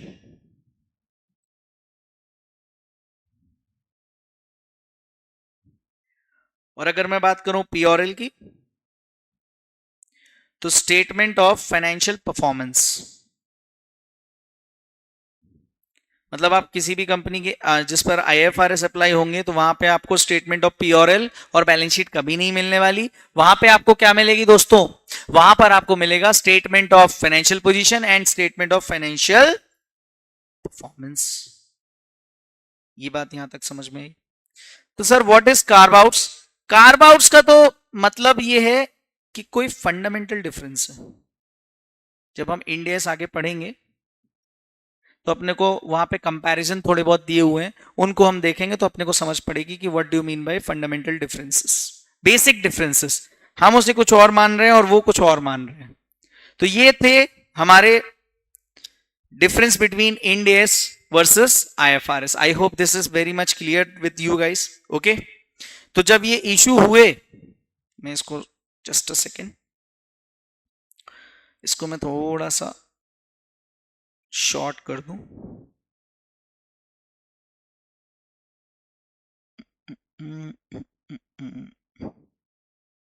ठीक है,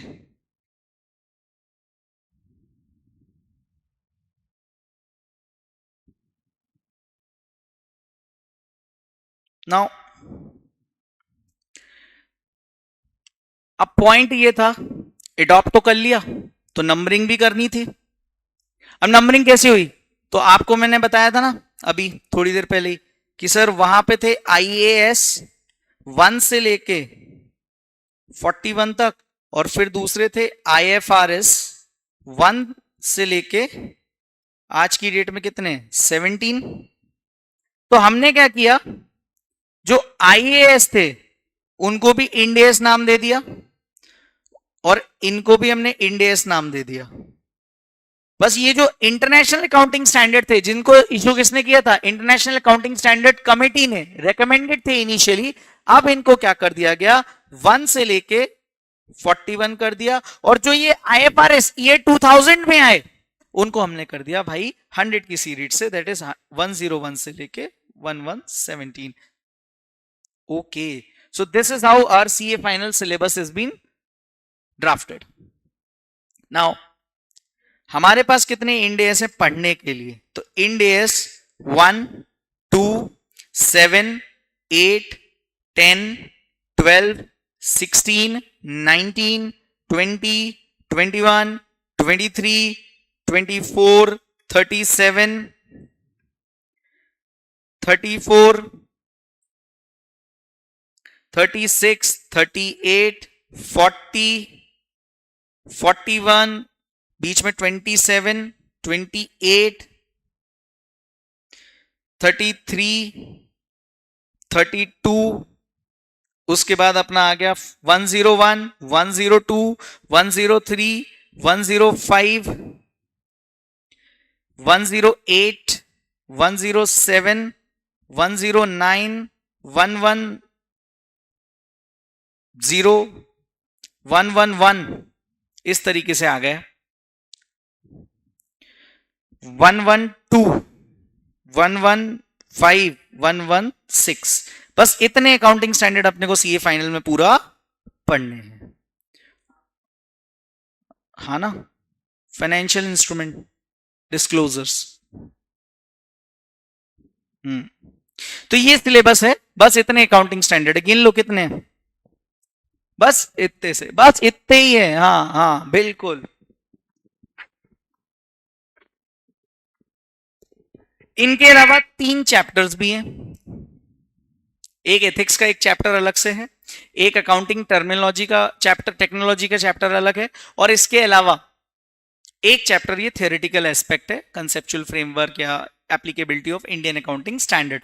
तो 3 चैप्टर ये अलग, और इनके अलावा ये सारे इंडियन अकाउंटिंग स्टैंडर्ड। सीक्वेंस क्या रहेगा, मैंने आपको बोला ना आज पहला लेक्चर है तो अपन सिर्फ बेसिक्स पे बात करेंगे। अब जैसे मैंने आपको AS कैसे बनता वो बताया, तो अब इसी चैप्टर में अपने को ये भी समझना है कि इंडियन अकाउंटिंग स्टैंडर्ड कैसे बने। तो Indian accounting standard board issue, ये कहां पे Indian accounting standard board, sir ये इंडियन अकाउंटिंग स्टैंडर्ड बोर्ड जो है ना ये कहां पर है बेटा, ये ईयर 2000 में बना, जिसने IFRS इशू किए वो पहले IFRS, नया IFRS लेके आता है या कुछ अपडेट करता है एग्जिस्टिंग वाले पे। जैसे ही वो हुआ उसी को डेलिब्रेट करके उसी का जो कंसिडरेशन ड्राफ्ट है उसकी लाइन में इंड एस बनाया जाता है बाय अकाउंटिंग स्टैंडर्ड बोर्ड। क्योंकि हमने क्या कसम खाई है कि अगर आप IFRS में कोई अमेंडमेंट लाओगे तो हम उसको अडॉप्ट कर लेंगे, बट विद कन्वर्जेंस। तो जैसे ही वहां कुछ चेंज हुआ IFRS में, हम अपने इंडियन अकाउंटिंग स्टैंडर्ड में चेंज कर लेते हैं। इसके बाद उस ड्राफ्ट को सर्कुलेट करेगी इंड एस के काउंसिल मेंबर्स को, ICAI के काउंसिल मेंबर्स को। Draft of Ind AS should be circulated to council members of, हाँ ये दिख रहा है proper online, audio video is clear ना, don't worry, video is getting recorded. Backup आपको डेली अपडेट हो जाएगा मोबाइल ऐप पर। आप गूगल ड्राइव स्टूडेंट हो, आपको शाम तक या रात तक लेक्चर अपलोड हो जाएगा आपके जीमेल पर, ठीक है। उसके बाद अगेन ड्राफ्ट को क्या होगा, पब्लिक कमेंट्स, पब्लिक कमेंट्स पे जाएगा। पब्लिक कमेंट्स के बाद वो जो कमेंट्स है उनको इनकॉर्पोरेट किया जाएगा। इनकॉर्पोरेशन के बाद इसको कंसीडर करके कमेंट्स रिसीव्ड होंगे एक्सपोजर ड्राफ्ट पे और उसको फाइनलाइज किया जाएगा। तो बेसिकली अगर आप स्ट्रक्चर समझो, पहले इंटरनेशनल अकाउंटिंग स्टैंडर्ड बोर्ड क्या करता है, नया IFRS लॉन्च कर रहा है या अपडेट लेके आ रहा है सर, उसके बाद उसी की बेसिस पर, उसी की लाइन पर, उसी की तर्ज पर accounting standard board end S में एप्लीकेबल कुछ चेंजेस लिख के आएगा, उसका ड्राफ्ट ICAI के मेंबर्स को दिया जाएगा। उसके बाद मीटिंग होगी स्पेसिफाइड बॉडीज के साथ फॉर द चेंज। मीटिंग के बाद उनके जो कमेंट्स उनको इनकॉर्पोरेट किया और फिर नया ड्राफ्ट लाया गया, नए ड्राफ्ट को पब्लिक के सामने रखा गया पब्लिक कमेंट्स के लिए, उसके बाद उन कमेंट्स को भी रिसीव करके फाइनलाइज किया एक लास्ट फाइनल ड्राफ्ट। और वो जो फाइनल ड्राफ्ट है वो किसको दिया जाता है? नफरा को। नफरा को अपनी रिकमेंडेशंस के साथ, और फिर नफरा एमसीए को नोटिफाई करवा देता है ये Ind AS under the companies act. Is that clear to you? यहां तक कोई डाउट? बस ये एमसीक्यू में आ सकता है इसलिए मैंने पढ़ा है, बिकॉज हमें थ्योरी पढ़नी पड़ेगी। हर इंड एस का स्ट्रक्चर क्या होता है मैं आपको बता देता हूं। हर इंड एस में अपना एक ऑब्जेक्टिव होता है, उस इंड एस का, for example end S 16 property plant and equipment, तो वो उसका ऑब्जेक्टिव क्या है उसको लाने का, उसका स्कोप क्या है, उसके अंदर क्या क्या वर्ड्स डिफाइन है, तो डेफिनेशंस भी होंगी। तीसरी चीज, हर इंड एस का आप स्ट्रक्चर बेयर एक्ट जब उठा के देखोगे ना, आप तो क्या करना, मिनिस्ट्री ऑफ कॉर्पोरेट अफेयर्स की वेबसाइट पे जाओ, वहां पे बेयर एक्ट डाउनलोड कर लो, तो आप जिस भी इंड एस को ओपन करोगे उसमें 7 चीजें आपको दिखेंगी। पहली चीज दैट इज द ऑब्जेक्टिव, दूसरी चीज दैट इज द स्कोप, तीसरी चीज दैट इज द डेफिनेशन, चौथी चीज उस इंड एस में कंटेंट क्या है, पांचवी चीज उसके डिस्क्लोजर्स, और सिक्स्थ ट्रांजिशनल प्रोविजंस। सर पहले क्या था और कोई अपडेट आई तो उसमें क्या होगा, समझे? एंड लास्टली अपेंडिक्स, जैसे आपको उस कंपनीज एक्ट में अपेंडिक्स में दिया हुआ है शेड्यूल 3 का बैलेंस शीट का format, that is nothing but the appendix. Okay, yes, that's the extra content. तो this was the story of launching Ind AS in India. I hope यहां तक कोई डाउट नहीं है, पक्का? यस, ओके, बहुत बढ़िया, यहां तक समझ में आया ना? Very good, very good, very very good. अब हम आगे बढ़े, तो अब हम आते हैं सबसे इंपॉर्टेंट टास्क पे, that is the road map of Ind S. End S applicable कैसे हो रहा है उसके बारे में बात करते हैं। तो मैं आपको बताऊं, आपको शेड्यूल 3 बताया गया है फॉर फाइनेंशियल स्टेटमेंट, फॉलो करना पड़ता है कंपनीज एक्ट में, यस और नो? शेड्यूल 3 के अंदर 3 डिविजन हैं, पहली डिवीजन 1, दूसरी डिवीजन 2, तीसरी डिवीजन 3। हमें अपने सीए फाइनल के सिलेबस में पढ़नी है division number 2, because division number 1 हम सीए इंटर में पढ़ के आए हैं, जिस पे अकाउंटिंग स्टैंडर्ड्स एप्लीकेबल होते हैं, और डिवीजन नंबर 2 हम सीए फाइनल में पढ़ेंगे, जिस पर इंड एस है, और डिवीजन नंबर 3 हम नहीं पढ़ेंगे बिकॉज वो हमारे सिलेबस में नहीं है। तो डिवीजन अगर मैं बात करूं, एक जस्ट अ सेकेंड, हाँ, तो डिवीजन 1 जिसके लिए क्या है, अकाउंटिंग स्टैंडर्ड्स, हमने सीए इंटर में पढ़ा। डिवीजन 2 की मैं बात करूं, जिस पर एप्लीकेबल क्या है, जिनके फाइनेंशियल स्टेटमेंट्स किसकी तर्ज पर बन रहे हैं, इंडियन अकाउंटिंग स्टैंडर्ड की तर्ज पर, और ये हम कहां पढ़ेंगे, फाइनल में। और ये देखो दिया भी है, applies as under division 1 to all companies following accounting standards, division 2 schedule 3 का all companies following Indian accounting standards, division 3 applies here। अब मैं आपको बताऊं, ये NBFC पर है और ये अपने सिलेबस में नहीं है। कौन से सिलेबस में? सीए फाइनल FR में नहीं है। ऑडिट में एक चैप्टर है, audit of non banking financial company, उस पर ये एप्लीकेबल है। Is that clear? Done? Okay. Schedule 3 is not applicable to banking company, insurance company or companies exempted by central government from Schedule 3 requirement. Central government ने exempt कर दिया उस company को, तो फिर उस पर भी applicable नहीं है। एक चीज याद रखना, एक बार अगर आप पर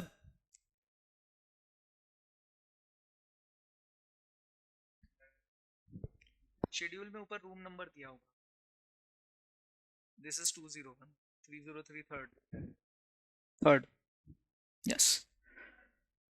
बैंकिंग कंपनीज पर नहीं लगेगा, इंश्योरेंस कंपनीज पर नहीं लगेगा, companies exempted by schedule 3 requirements by the order of central governments. अब मैं एक बात बताऊं आपको, आप एक कंपनी हो और अगर आप पर इंड एस लग गया तो ऑटोमेटिकली आपकी सब्सिडरी, ज्वाइंट वेंचर, एसोसिएट को भी प्रिपेयर करने पड़ेंगे मतलब उन पर भी क्या लग जाएगा, इंड एस एप्लीकेबल हो जाएगा।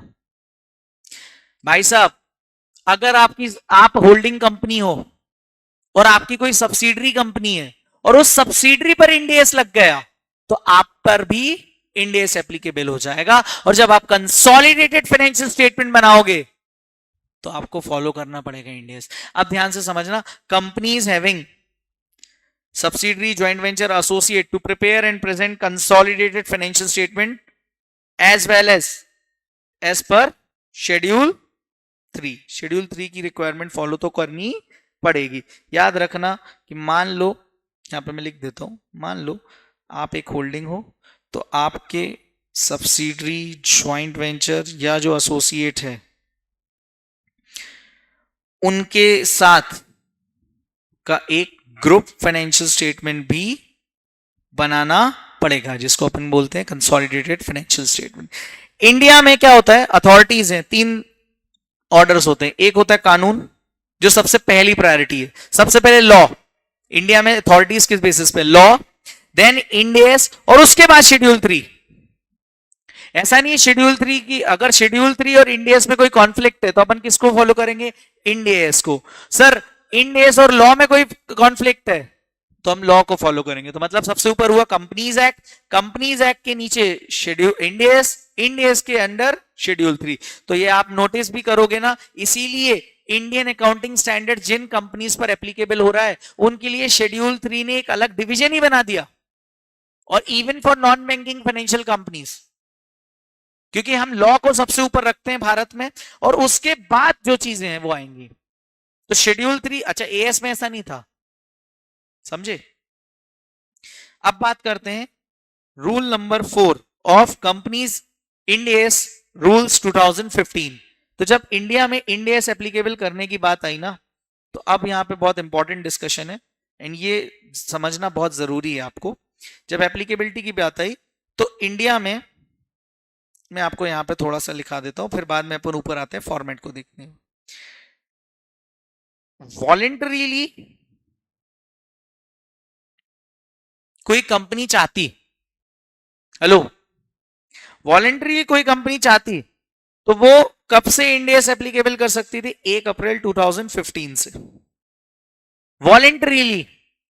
सर मैंडेटरी था क्या, नहीं सर, वॉलेंटरीली 1 अप्रैल 2015 से आप क्या अप्लाई कर सकते हो, इंडियन अकाउंटिंग स्टैंडर्ड, खुद की स्वेच्छा से। बेसिकली आपने उससे पहले, मतलब आपकी जो फाइनेंशियल स्टेटमेंट्स हो रहे हैं 31 मार्च 2014 के, इंड एस के हिसाब से प्रेजेंट हो, यस और नो। फिर आया दूसरा फेज, मैंडेटरी। जब ये चीज इंड एस मैंडेटरीली अप्लीकेबल हुए तो वहां पर आया फेज 1 एंड फेज 2। फेज 1 बोलता है कि 1 अप्रैल 2016 से जिन कंपनीज की नेटवर्थ कितनी 500 करोड़ या उससे ज्यादा है, उन सब पे क्या लग जाएगा, इंड एस लग जाएगा। तो एक डेट अपने कौन सी देखी, 31 कट ऑफ डेट कौन सी देखी थी, एक वॉलेंटरीली वाली, 1/4/15, मतलब वो किसके फाइनेंशियल्स पे लगेगी, 31 मार्च 2014। और दूसरी 31 मार्च 2015 वाली कट ऑफ डेट आएगी, क्योंकि यहां से मैंडेटरी रिपोर्टिंग हो गई, यस और नो। तीसरी बात मैं बात करूं, 1 अप्रैल 2017 से फेज 2, जिसमें बोला गया, यहां तो क्या था, कंपनीज जिनकी नेटवर्थ, कोई भी कंपनी हो, लिस्टेड हो अनलिस्टेड हो कोई भी हो, क्या है नेटवर्थ कितनी है 500 करोड़, धीरे धीरे एप्लीकेबल किया इन्होंने। और दूसरी बात फेज 2 पे क्या आया, all listed plus unlisted companies जिनकी नेटवर्थ 250 करोड़ या उससे ऊपर है, ठीक है। इसके अलावा इसमें कुछ एक्सेप्शंस हैं, जैसे कि बैंकिंग कंपनी और इंश्योरेंस कंपनी के बारे में अगर मैं बात करूं तो एनए लिख लो, नॉट एप्लीकेबल। इनको डेफर करती गई है अभी गवर्नमेंट अभी इन पे डेफरमेंट लाती जा रही है। बैंक्स और इंश्योरेंस कंपनीज पर अभी तक इंड एस एप्लीकेबल नहीं हुए। पहले इन्होंने बोला 2019 में करेंगे, फिर 2021 बोल दिया, अभी 2025 चला गया ये। तो अभी तक तो कुछ इस पे आया नहीं और ये डेफर ही होता जा रहा है। इसके अलावा नॉन बैंकिंग फाइनेंशियल कंपनी पर भी इंड एस एप्लीकेबल हुए। 1 अप्रैल 2018 को नेटवर्थ जिनकी 500 करोड़ से ऊपर है वो कंपनी एनबीएफसी, और फेज 2 में क्या बोला, 1 अप्रैल 2019 को all listed plus unlisted with net worth of more than 250 crore. तो इन सारी की सारी क्या एनबीएफसी पर भी इंड एस एप्लीकेबल हो चुका है। Now comes the last point कि what do you mean by these cut off dates. अगर आप, और इसके लिए कट ऑफ डेट क्या आएगी, 1/4/2017 मतलब लास्ट पिछले साल का कौन सी डेट आएगी, 31 मार्च 2016। बिल्कुल। तो अगर आप नोटिस करोगे तो आपको नॉर्मल कंपनी के केस में इंड एस की कट ऑफ डेट्स अगर मैं बात करूं तो वो 3 दी हुई है, 31 मार्च 2014, 31 मार्च 2015, 31 मार्च 2016, और इन डेट्स पर नेटवर्थ क्या है इन कंपनीज की वो चेक करनी है और उसके बेसिस पर इंड एस एप्लीकेबल हो जाएगा। देखो सर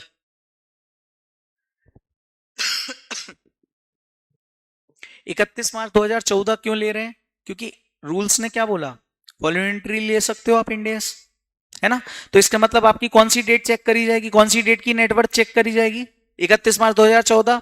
लेकिन आपकी नेटवर्थ थी 500 करोड़ से ऊपर, लेकिन आपने अप्लाई नहीं किया, ठीक है, स्टिल आपको 1 अप्रैल 2016 से तो अप्लाई करना ही पड़ेगा ना, क्योंकि 500 करोड़ से ऊपर हो गई।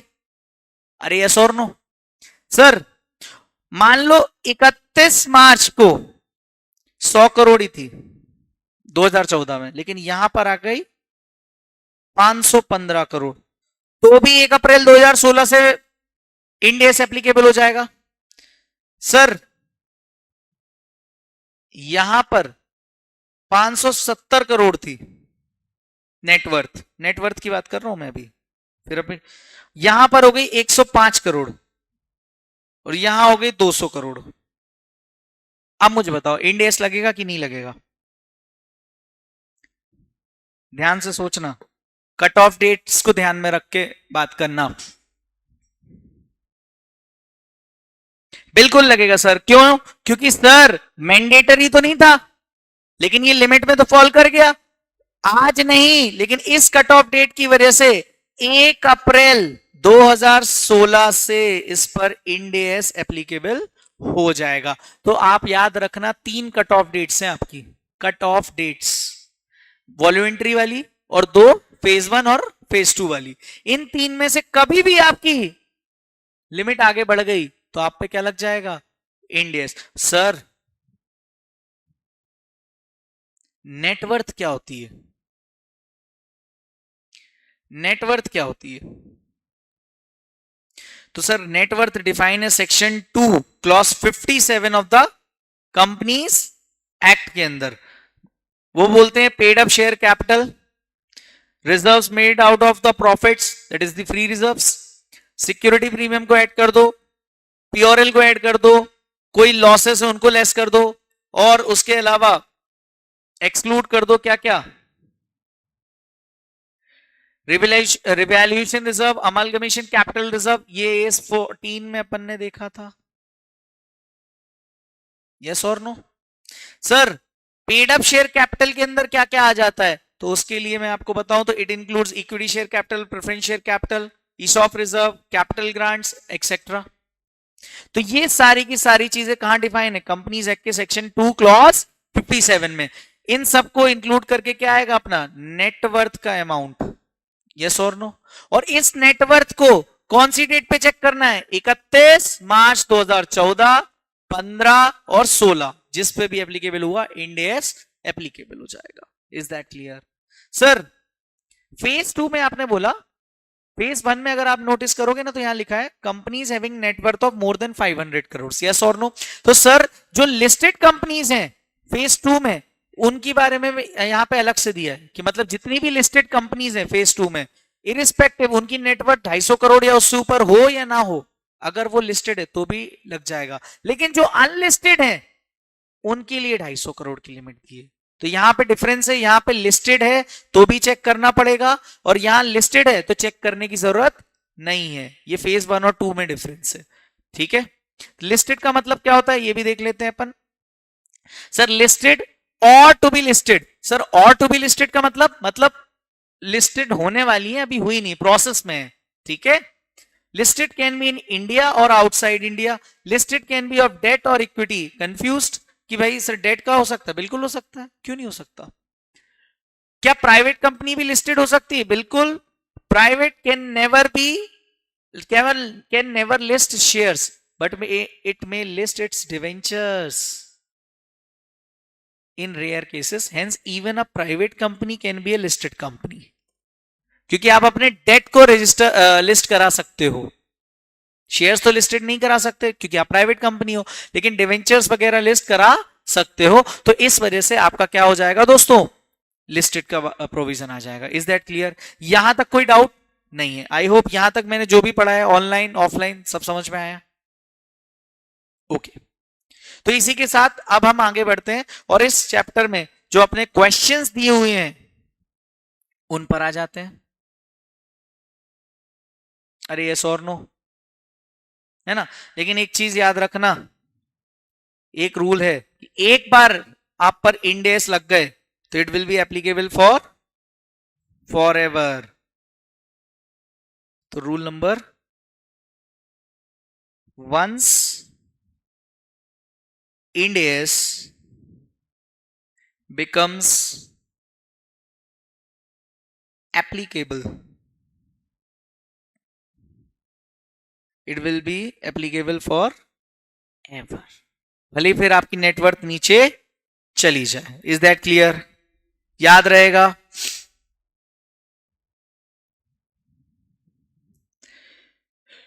ये याद रहेगा दोस्तों?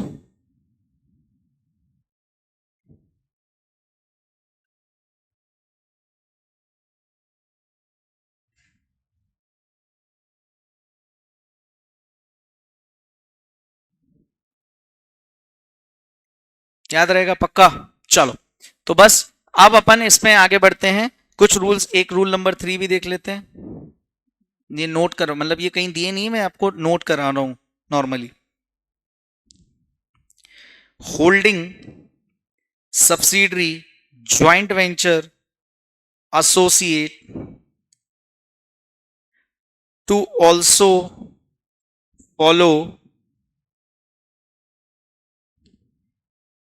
Ind AS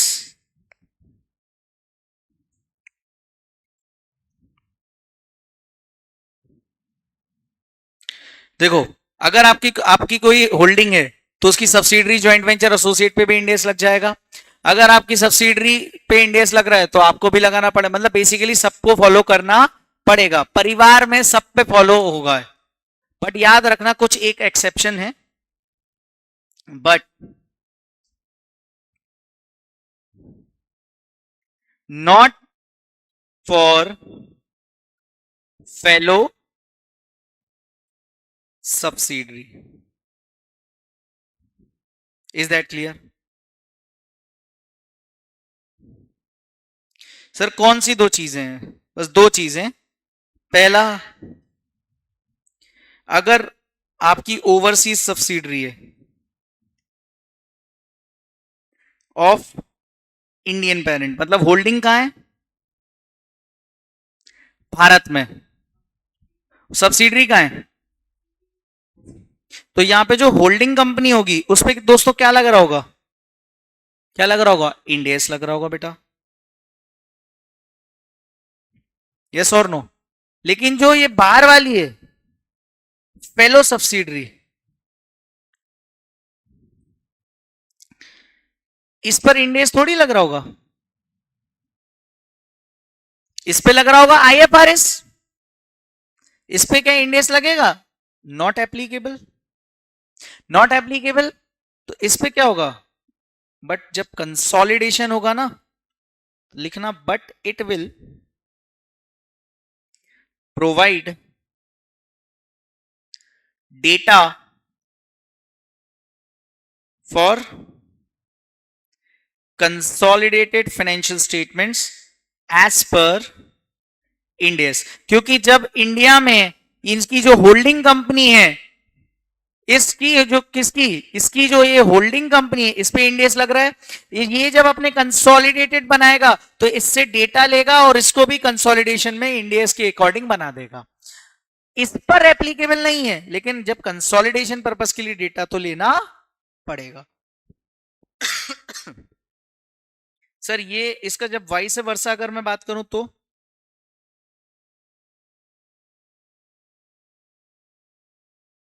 इसकी अगर मैं वाइस वर्सा वाली बात करूं तो अगर ओवरसीज क्या है, पेरेंट है, and it has Indian subsidiary, तो क्या होगा, जो होल्डिंग है उस पर इंड एस नॉट एप्लीकेबल, और जो इंडियन सब्सिडरी है उस पर इंड एस एप्लीकेबल होगा। अरे यस और नो, यस और नो। तो सर ये जो रूल है कि अगर हमारी ओवरसीज सब्सिडरी है तो हम उससे डेटा मांग सकते हैं फॉर कंसोलिडेशन, लेकिन मुझे बताओ ये जो इंडियन सब्सिडरी है इसको यहां कंसोलिडेटेड फाइनेंशियल स्टेटमेंट बनाने हैं क्या? तो क्या होल्डिंग से ये डेटा मांग सकती है क्या? नो। तो यहां पे कोई दिक्कत नहीं है, यहां पे चलने दो। इनको बस ये याद रखना है जब ये अपने स्टैंड अलोन, एक सेकेंड ना,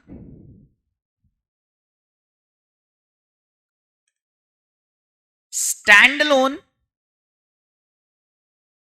फाइनेंशियल स्टेटमेंट खुद के बनाएगी ना, तो उस पर क्या लगा देगी, इंड एस लगा देगी।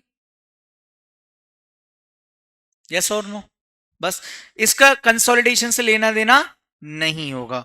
सर ये कहां पे रूल्स दिए हुए हैं? ये बेटा आपको ट्रांजिशन प्रोविजंस दिए हुए हैं। ट्रांजिशन प्रोविजंस कहां पे, कि मान लो जब इंडिया से यहां एप्लीकेबल हुआ तो उसकी वजह से उथल पुथल जो हुई, तो उसके लिए क्या है कि ओवरसीज वालों को सबसे पहले ध्यान दिया, तो उनके प्रोविजंस पढ़ने बहुत जरूरी है, बिकॉज ये एमसीक्यू में आ सकते हैं। ये पॉइंट नंबर 2 क्लियर है? यस और नो? क्लियर है ना? चलो बस लास्ट पॉइंट, जिसके बाद ये समाप्त हो जाएगा। लास्ट पॉइंट है बिल्कुल, इसके बाद अपन क्वेश्चंस पे आ जाएंगे चैप्टर 1 के, और चैप्टर 1 अबाउट टू एंड हो जाएगा हमारा आज ही। मैंने आपको बोला था ये क्रैश है, तो आपको क्रैश के हिसाब से ही देखना है इसको। Crash that is the exam oriented batch, तो हम एनी कंपनी उसी हिसाब से पढ़ेंगे। Any company on which end S is applicable is parent has family member, family member मतलब उनके ग्रुप में कोई ऐसी कंपनी है जो कि क्या है, which is bank slash insurance company. अरे सर ये कैसे हो सकता है? हो सकता है, क्यों नहीं हो सकता। एक कोई कंपनी जो होल्डिंग कंपनी है और उसके ग्रुप में कौन है, फैमिली मेंबर जो है, मतलब एसोसिएट, ज्वाइंट वेंचर या कोई भी ऐसा जिसपे इंड एस एप्लीकेबल है। होल्डिंग कंपनी पे इंड एस एप्लीकेबल है, लेकिन बाकियों पर इंड एस एप्लीकेबल नहीं है, बिकॉज बैंक और इंश्योरेंस कंपनी पर तो इंड एस एप्लीकेबल ही नहीं है। तो इस केस में क्या होगा सर, तो जो कंपनी है ना भाई, मान लो रिलायंस, रिलायंस ने कोटक महिंद्रा को टेक ओवर मार दिया। अब रिलायंस पे तो इंड एस लग रहा है, लेकिन कोटक पे नहीं लग रहा। एग्जाम्पल समझना, हो सकता है। हाँ, तो इंड एस क्या बोलता है, जो कंपनी है उस पे तो क्या लग जाएगा, इंड एस, और जो सब्सिडरी है, सब्सिडरी कौन होगी? या तो बैंक या इंक, बैंक या हाँ बैंक या इंश्योरेंस कंपनी। इस पर इंड एस लगता है क्या? नहीं लगता सर, नॉट एप्लीकेबल। तो क्या होगा? इनके लिए क्या बोला गया भैया? They will also provide data as per Ind AS to parent for consolidated financial statements। समझे? डन? याद रहेगा? और सर इसका अगर वाइस वर्सा हुआ तो मतलब कोई बैंक और इंश्योरेंस कंपनी और उसने किसी ऐसी कंपनी को टेक ओवर मार दिया जिस पर क्या लग रहा है? इंड एस लग रहा है, तो उस कंपनी को तो इंड एस फॉलो करना है, लेकिन बैंक तो अपना ग्रुप का कंसोलिडेटेड फाइनेंशियल स्टेटमेंट बनाएगा ना, तो बैंक के हिसाब से उनको डेटा देना पड़ेगा। और बैंक पे क्या लग रहा है? बैंक पे आई गैप लग रहा है। आई गैप मतलब उनका अकाउंटिंग स्टैंडर्ड, बैंक्स का जो शेड्यूल, बैंकिंग रेगुलेशन एक्ट के हिसाब से जो प्रोविजन है। तो इस कंपनी जिस पर इंड एस लग रहा है उसको किसके बेसिस पर देना पड़ेगा? उनको बैंकिंग के हिसाब से, बैंकिंग रेगुलेशन एक्ट में जो अकाउंटिंग शेड्यूल सजेस्ट किए गए उनको बैंक्स के लिए करना पड़ेगा, क्योंकि उस केस में क्या हो जाएगा? बैंक क्या हो जाएगी? होल्डिंग कंपनी हो जाएगी, और सब्सिडरी कौन है? नॉर्मल कंपनी जिस पर इंड एस एप्लीकेबल है। ठीक है, तो यहां पर अपन ऐसा लिख सकते हैं, एंड वाइस वर्सा। उस केस में क्या होगा? बैंक एंड इंश्योरेंस ये क्या हो जाएंगी? होल्डिंग, और इसकी जो सब्सिडरी होगी वो क्या होगी? सब्सिडरी पर लग रहे होंगे इंड एस। तो ये क्या करेंगे? इसको देंगे क्या? Data as per relevant AS, उन पे जो भी अकाउंटिंग स्टैंडर्ड्स लग रहे हैं। ठीक है, ये आया समझ में? तो these are nothing but the transition provisions. तो हमने यहां पे क्या पढ़ा? एप्लीकेबिलिटी पढ़ी, हमने देखा डिवीजन 1 2 3। डिवीजन 2 पर इंडिया वो सारी कंपनी आ जाती है जिन पर इंड एस लग रहा है। इंड एस वॉल्यूमेंट्री लगा 1 अप्रैल 2015 से, फेज 1 में 1 अप्रैल 2016 से। ऑल दोस कंपनी जिनकी networth as per section 2 clause 57 के हिसाब से 500 करोड़ की नेटवर्थ है। इसके अलावा तीसरा अपन ने क्या देखा कि फेज नंबर 2 1 अप्रैल 2017 से ऑल लिस्टेड एंड अनलिस्टेड अगर कंपनी है तो नेटवर्थ 250 करोड़ से ज्यादा। तो 3 cut off dates I, 31 March 2014, 31 March 2015, 31 मार्च 2016। इन तीनों डेट्स पर नेटवर्थ चेक की जाएगी। जिस भी दिन एप्लीकेबल हुआ उसके अकॉर्डिंग अपने को फेस के अकॉर्डिंग अप्लाई कर देना है इंड एस। बैंकिंग कंपनी और इंश्योरेंस कंपनी पे अभी इंड एस नहीं लगते, लेकिन एनबीएफसी पर भी फेज 1 1 अप्रैल 2018, नेटवर्थ 500 करोड़ या उससे अधिक। 1 April 2019 phase number 2, all listed and unlisted NBFCs with more than net worth of 250 crore or equal to 250 crore. Okay, listed का मतलब टू बी लिस्टेड, इंडिया में हो या बाहर हो। प्राइवेट कंपनी भी लिस्ट कर सकती है लेकिन डेट सिक्योरिटीज को, वो भी लिस्टेड कहलाएगी। उसके बाद अपन ने ट्रांजिशन प्रोविजंस भी देख लिए कि अगर कोई कंपनी की ओवरसीज सब्सिडरी है तो उसको डेटा मांगना पड़ेगा। अगर ओवरसीज पेरेंट है तो कोई दिक्कत नहीं, सेपरेट फाइनेंशियल स्टेटमेंट या स्टैंड अलोन खुद का फाइनेंशियल स्टेटमेंट इंडिया के हिसाब से बना दो। आप कोई होल्डिंग कंपनी और आपकी बैंकिंग और इंश्योरेंस कंपनी क्या हो गई? क्या हो जाती है? सब्सिडरी। तो आपको क्या करना पड़ेगा? उनसे डेटा लेना पड़ेगा for the purpose of consolidation Indians के हिसाब से।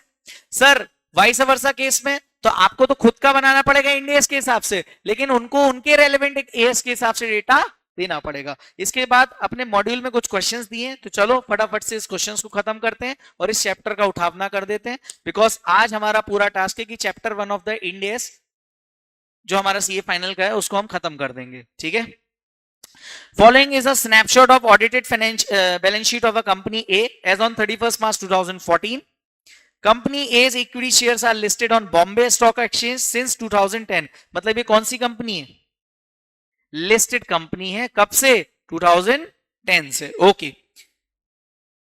बैलेंस शीट में इक्विटी शेयर्स ये सारी चीजें दी हैं, ठीक है। As per the road map which phase company A fall into? आप तो सीधे सीधे बोल सकते हो सर ये तो फेज 1 में ही आ जाएगी, लेकिन कब आएगी? नेटवर्थ चेक करनी पड़ेगी। यस और नो? सर कैसे चेक करोगे? सर 160 प्लस 200 प्लस 150, ठीक है। इसके अलावा लेस मिसलेनियस एक्सपेंसेस 80 के, रिवैल्यूएशन रिजर्व हटाना है और 75 का P&L भी जोड़ देना है। तो आपका टोटल कितना हो रहा है? 505 करोड़। बेसिकली देखो यहाँ पे रिवैल्यूएशन रिजर्व को इंक्लूड ही नहीं करना है, तो देखो 160 प्लस 200 150 75 लेस 80 क्या आ जाएगा आपका? नेटवर्थ आ जाएगी। नेटवर्थ आपकी कितनी आ रही है? 505 करोड़। और फेज 1 क्या बोलता है? Any company which has a net worth of 500 crore और मोर देन 500 करोड़, तो आप पर क्या हो जाएगा? इंड एस एप्लीकेबल हो जाएगा। From which date? Sir 1 April 2016, 1 April 2016 से हो जाएगा। और यही अपने को लिखना है। The company is a listed company, it does not meet the networth threshold of does meet the net worth threshold of 500 crores, and it will be covered under phase 1. Ind AS will be applicable to the company from the period beginning on or after 1st April 2016. अच्छा, एक चीज और पूछिए, अगर company ए unlisted company होती तो भी हमारे आंसर पे कोई फर्क पड़ता नहीं। Even company is unlisted company, तो हम फेज 1 में तो देख ही नहीं रहे ना लिस्टेड है या अनलिस्टेड है, ठीक है। Now let's say in illustration 1 the balance of P&L amount is negative 375 crores. When Ind AS should be applicable to company A, will you change your answer if company A is an unlisted company? वो बोल रहे हैं कि ये इस case में 75 था, अब मान लो वो कितना हो जाता है? नेगेटिव, मतलब डेबिट बैलेंस ऑफ 375। तो आप ये देख के चलोगे, तो अगर आपका बैलेंस P&L का 375 का नेगेटिव है तो आप निकाल लो, ऐड करो 160 plus 200 plus 150 less 375 less 80, net worth कितनी आई? सर ये आ गई 55 करोड़। बिल्कुल करेक्ट निकाला। आया समझ में? हाँ सर 55 करोड़ की नेटवर्थ आ गई। अब आप सोच के देखो 55 करोड़ की नेटवर्थ है तो आपको ये चेक करना पड़ेगा, पहली बात तो ये लिस्टेड है कि अनलिस्टेड है। तो सर ये कंपनी लिस्टेड थी तो फेज 1 तो नहीं लगेगा, बट फेज 2 लग जाएगा। फेज 2 क्या बोलता है? ऑल लिस्टेड एंड अनलिस्टेड अगर 250 करोड़ से ऊपर है। तो यहां पे क्या हो जाएगा?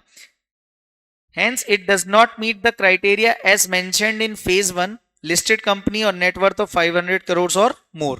तो phase 1 तो एप्लीकेबल नहीं होगा। और इन्होंने पूछा भी था when Ind AS should be applicable to company A, तो कब एप्लीकेबल होगा? 1 April 2017। Ind AS will be applicable to company A for accounting period beginning on or after Ind AS। क्यों? However company A is a listed company, it will irrespective be covered under phase 2। For the first criteria of the phase 2 states companies whose equity or debt securities are listed on or, मतलब यही वाला paragraph जो मैंने आपको पढ़ाया है, ये देखो। Got it? सर और क्या पूछा था इसमें? Will your answer be changed if it is an unlisted company? Yes. If company A is unlisted company, then क्या होगा? Then Ind AS won't be applicable as per the company's rules, Ind AS rules 2015। याद रहेगा? Sure, confirm, done. अच्छा sir ऐसा क्यों? क्योंकि total net worth ही 55 करोड़ हो रही है, और अगर ये अनलिस्टेड है तो 250 करोड़ से तो कम ही है ना। नो, थर्ड वाला, the networth of the company B an unlisted company was 600 crore as on 31 March 2014। कितनी है अनलिस्टेड कंपनी की नेटवर्थ? 600 करोड़। कब? डेट याद रखना, cut off dates. However, due to losses incurred in financial year 14-15, the net worth of the company was 400 crores as on 31 March 2015. From when company B shall apply Ind AS? Sir आपकी 3 cut off dates हैं, 14, 15, 16। 14 पे है 600 करोड़, तो voluntary तो लग ही सकता था, लेकिन आपने नहीं लगाया तो भी मैंडेटरी वाले में फेज 1 में ही आ जाओगे, क्योंकि उसने बोला क्या है, कट ऑफ डेट्स क्या है। किसी भी कट ऑफ डेट पे अगर आप 500 करोड़ से ऊपर गए, आप पे फेज 1 एप्लीकेबल हो जाएगा, आप चाहे लिस्टेड हो या ना हो। Very good answer, very good answer. तो देखो यहां पे क्या लिखा हुआ है, the companies networth as on cut off date was greater than 500 crore. Cut off date कौन सी थी sir? 31/3/14। yes or no? So net worth as on the immediate preceding year end was 400 crore. Would the company be covered under phase 2 of the roadmap? It may be noted, ये तो फालतू की बातें लिखी हुई हैं, अपने को तो काम की बात ये दी है। In the view the company will be required to follow Ind AS for the accounting period, मतलब अंडर फेज 1। अच्छा, इस क्वेश्चन को मॉडिफाई करके वो ऐसा भी पूछ सकते हैं कि they have applied Ind AS voluntary, however the networth was 400 crore only. तो वॉलेंट्री भी कर लिया तो भी आप पे लग जाएगा। यस और नो? डन? ऑनलाइन? चलो वेरी गुड। आते हैं इलस्ट्रेशन नंबर 3 के बाद 4 पर, एंड देन आ जाएगा 5th इलस्ट्रेशन। 4th वाला इलस्ट्रेशन क्या बोलता है कि networth of the company C unlisted was 400 crore on 31 March 2014। The networth of the company was how much? 600 crore on 31 March 2015। From when company B shall apply Ind AS, तो भी end AS 1 April 2016 से आ जाएगी, क्योंकि 31 March 2015 की cut off date पे आप 500 crore cross कर चुके हो, या 500 करोड़ भी है तो भी आपको फेज 1 पे ही आ जाओगे आप। Is that clear? कितने आसान क्वेश्चन है, सोचो इस क्वेश्चन के 5 मार्क्स मिलने हैं आपको। मई 24 में इस चैप्टर से क्वेश्चन आया था कि रोड मैप डिफाइन करो नॉर्मल कंपनी का, तो आपको थ्योरेटिकली लिखना था ये सारा। मैं आपको बोलूं ना, मई 24 के पेपर में ये चीज पूछी गई थी नॉर्मल कंपनी की, उसमें आपको ये भी डिफाइन करना था, ये भी डिफाइन करना था। That's it. इलस्ट्रेशन नंबर 5 आपके स्टडी मॉड्यूल का। Company D is a parent company of group A. Company A is an unlisted company having networth of 60 crore. Company D क्या है? पेरेंट कंपनी किसकी है? ए की, मतलब डी होल्डिंग है, ए सब्सिडरी, और ए एक अनलिस्टेड कंपनी जिसकी नेटवर्थ क्या है? 60 crore. Following are the other companies of the group. Other companies में क्या क्या दिया है? कंपनी बी, और ये कंपनी बी किसकी सब्सिडरी है? कितनी नेटवर्थ है? Company C subsidiary of B 150। तो कहना इसे ए सी की भी रिलेशनशिप में आ जाएगी। यस और नो? और जब ये ऐसा हो रहा है तो इसमें क्या होगा? Whether Ind AS shall be applicable to companies A, B and C। Sir अगर सब्सिडरी पे लगा तो होल्डिंग पे भी लगेगा। Company A and C are unlisted and do not exceed the net worth criteria. However, the net worth of the company B exceeds 500 crores. Hence, it will be covered under phase 1 of the roadmap. तो B पे तो directly end AS applicable हो गया। Now Ind AS be applicable to company B The parent company of B is company A and subsidiary of company B is company C would also get covered under Ind AS irrespective of the net worth criteria. So it will be applicable to all three companies. भाई सीधी सी बात है, holding पे लगा तो subsidiary associate पे भी लगेगा, subsidiary पे लगा तो उसकी होल्डिंग और सब्सिडरी पे भी लगेगा. Is that clear? इसके बाद आते हैं अपन एक इलस्ट्रेशन 6 और 7 और पेंडिंग है. चलो देख ही लेते हैं ना उसको.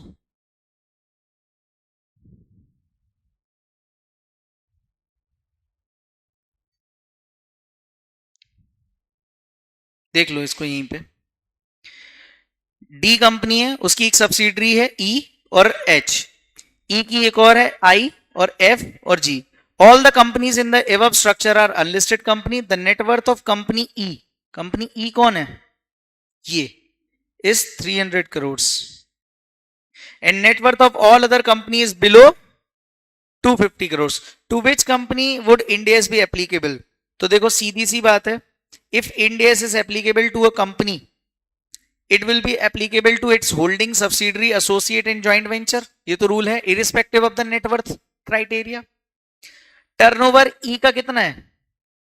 250 करोड़.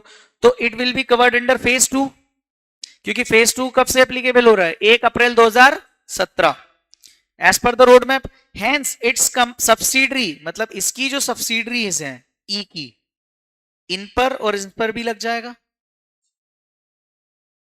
मतलब एफ जी और जो उसकी होल्डिंग है डी, उसको भी लग जाएगा. अरे यस और नो? इस पे भी लग जाएगा. yes or no? will also be covered under Ind AS with effect from 1st April 2017. बस. इसके अलावा the other companies of the group कौन सी बची? H और I will not be covered under Ind AS. समझे? However, company H and I will be required to prepare its financial statement under Ind AS to facilitate company D for preparation of its consolidation. लेकिन उनको अपना data Ind AS के हिसाब से किन दोनों को देना होगा? इन पे नहीं लगेगा, इन पर नहीं लगेगा, लेकिन इन दोनों को डेटा किसको देना है? डी को, to prepare CFS, consolidated financial statements को प्रिपेयर करने के लिए. यहां तक क्लियर है दोस्तों? चलो last question of this chapter, और इसके बाद एक पैराग्राफ और अपने को देखना है. That will be enough. ABC incorporated a foreign country, incorporated in a foreign country, जिसकी नेटवर्थ कितनी है? 700 करोड़. इसकी दो सब्सिडरी, एक्स जिसकी नेटवर्थ है 600 और वाई जिसकी नेटवर्थ है 150. Whether company X and Y will be required to follow Ind AS from accounting periods commencing on or April 1st on the basis of their net worth or on the basis of net worth of ABC Incorporation.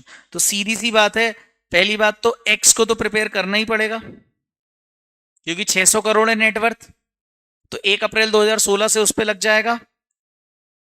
देखो similar issue, ये तो लिखने की जरूरत नहीं, directly. Company X having networth of 600 at the end of the financial year this will be required to prepare its financials commencing from this as per Ind AS, while company Y having net worth of 150 crore will be required to prepare its financial statements as per company's accounting standard. मतलब ये जो X है इस पर तो Ind AS लग जाएगा, Y पर नहीं लगेगा. सिंस जो हमारी फॉरेन कंपनी है वो एक company incorporated under companies act नहीं है, और the earliest companies act, it is not required to prepare financial statements as per Ind AS, as the foreign companies not required to prepare financial statements as per Ind AS. तो सीधी सी बात है कि उसको नहीं करना है तो कंपनी वाई पे,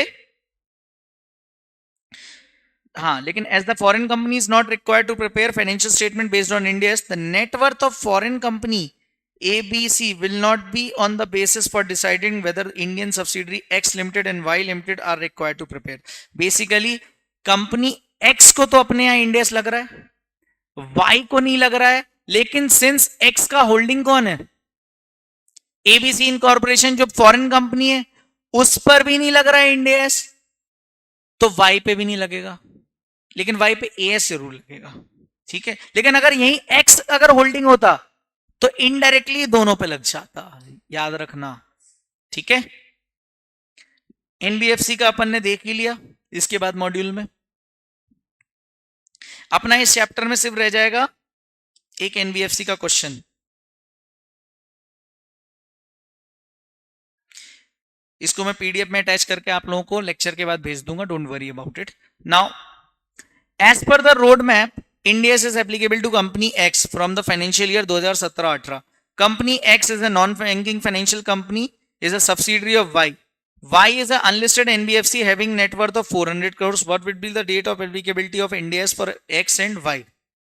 मुझे बताओ, कंपनी X पर Ind AS तो एप्लीकेबल है, क्वेश्चन नहीं बोल दिया, और उसकी जो होल्डिंग है Y, उसकी नेटवर्थ 400 करोड़ ही है, तो क्या उस पर भी लगेगा? उस पर लगेगा, लेकिन फेज 2 में। In the given case company Y shall apply Ind AS for the financial year beginning from first year with comparative for the year ended 31 March 2019.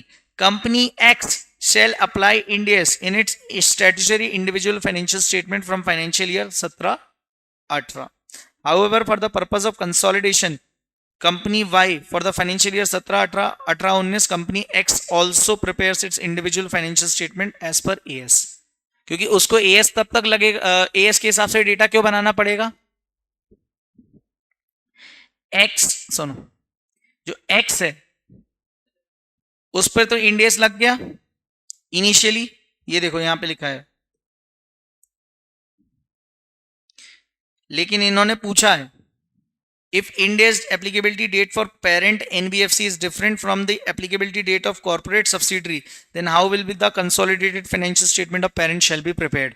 तो आप याद रखना, X पे तो लग गया, लेकिन जो Y है होल्डिंग उस पर अभी, उस पर लगेगा फेज 2 पर, लेकिन जो उसके पहले तक के फाइनेंशियल्स हैं उसके लिए X को डेटा देना पड़ेगा AS के अकॉर्डिंग, सो दैट इनका CFS बन पाए।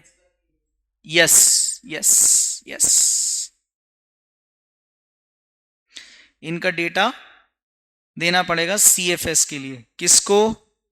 Y को, जिस पर अभी Ind AS 2019 से लगेगा, तो उसके पहले के लिए तो AS का डेटा लेना पड़ेगा X से। Is that clear?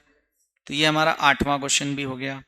अब यहां पे एक Ind AS की एप्लीकेबिलिटी रोड मैप दिया हुआ है फॉर म्यूचुअल फंड्स, और इसके बाद अपना लेक्चर आज का समाप्त हो जाएगा। फिर हम कल स्टार्ट करेंगे शेड्यूल 3 के कुछ बेसिक्स, और उसके बाद हम एक नए चैप्टर पर शिफ्ट हो जाएंगे।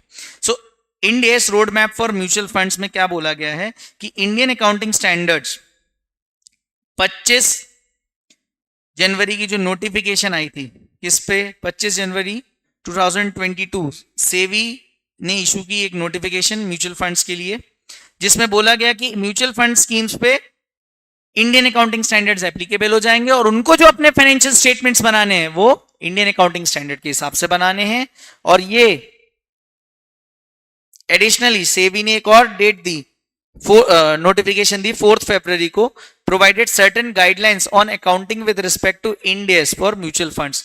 और इन्होंने बोल दिया कि 1 अप्रैल 2023 मतलब 1 अप्रैल 2023 से Ind AS म्यूचुअल फंड्स पर भी अप्लाई हो जाएगा, ठीक है। तो Ind AS का एप्लीकेबिलिटी यहां पे सारा हो गया है।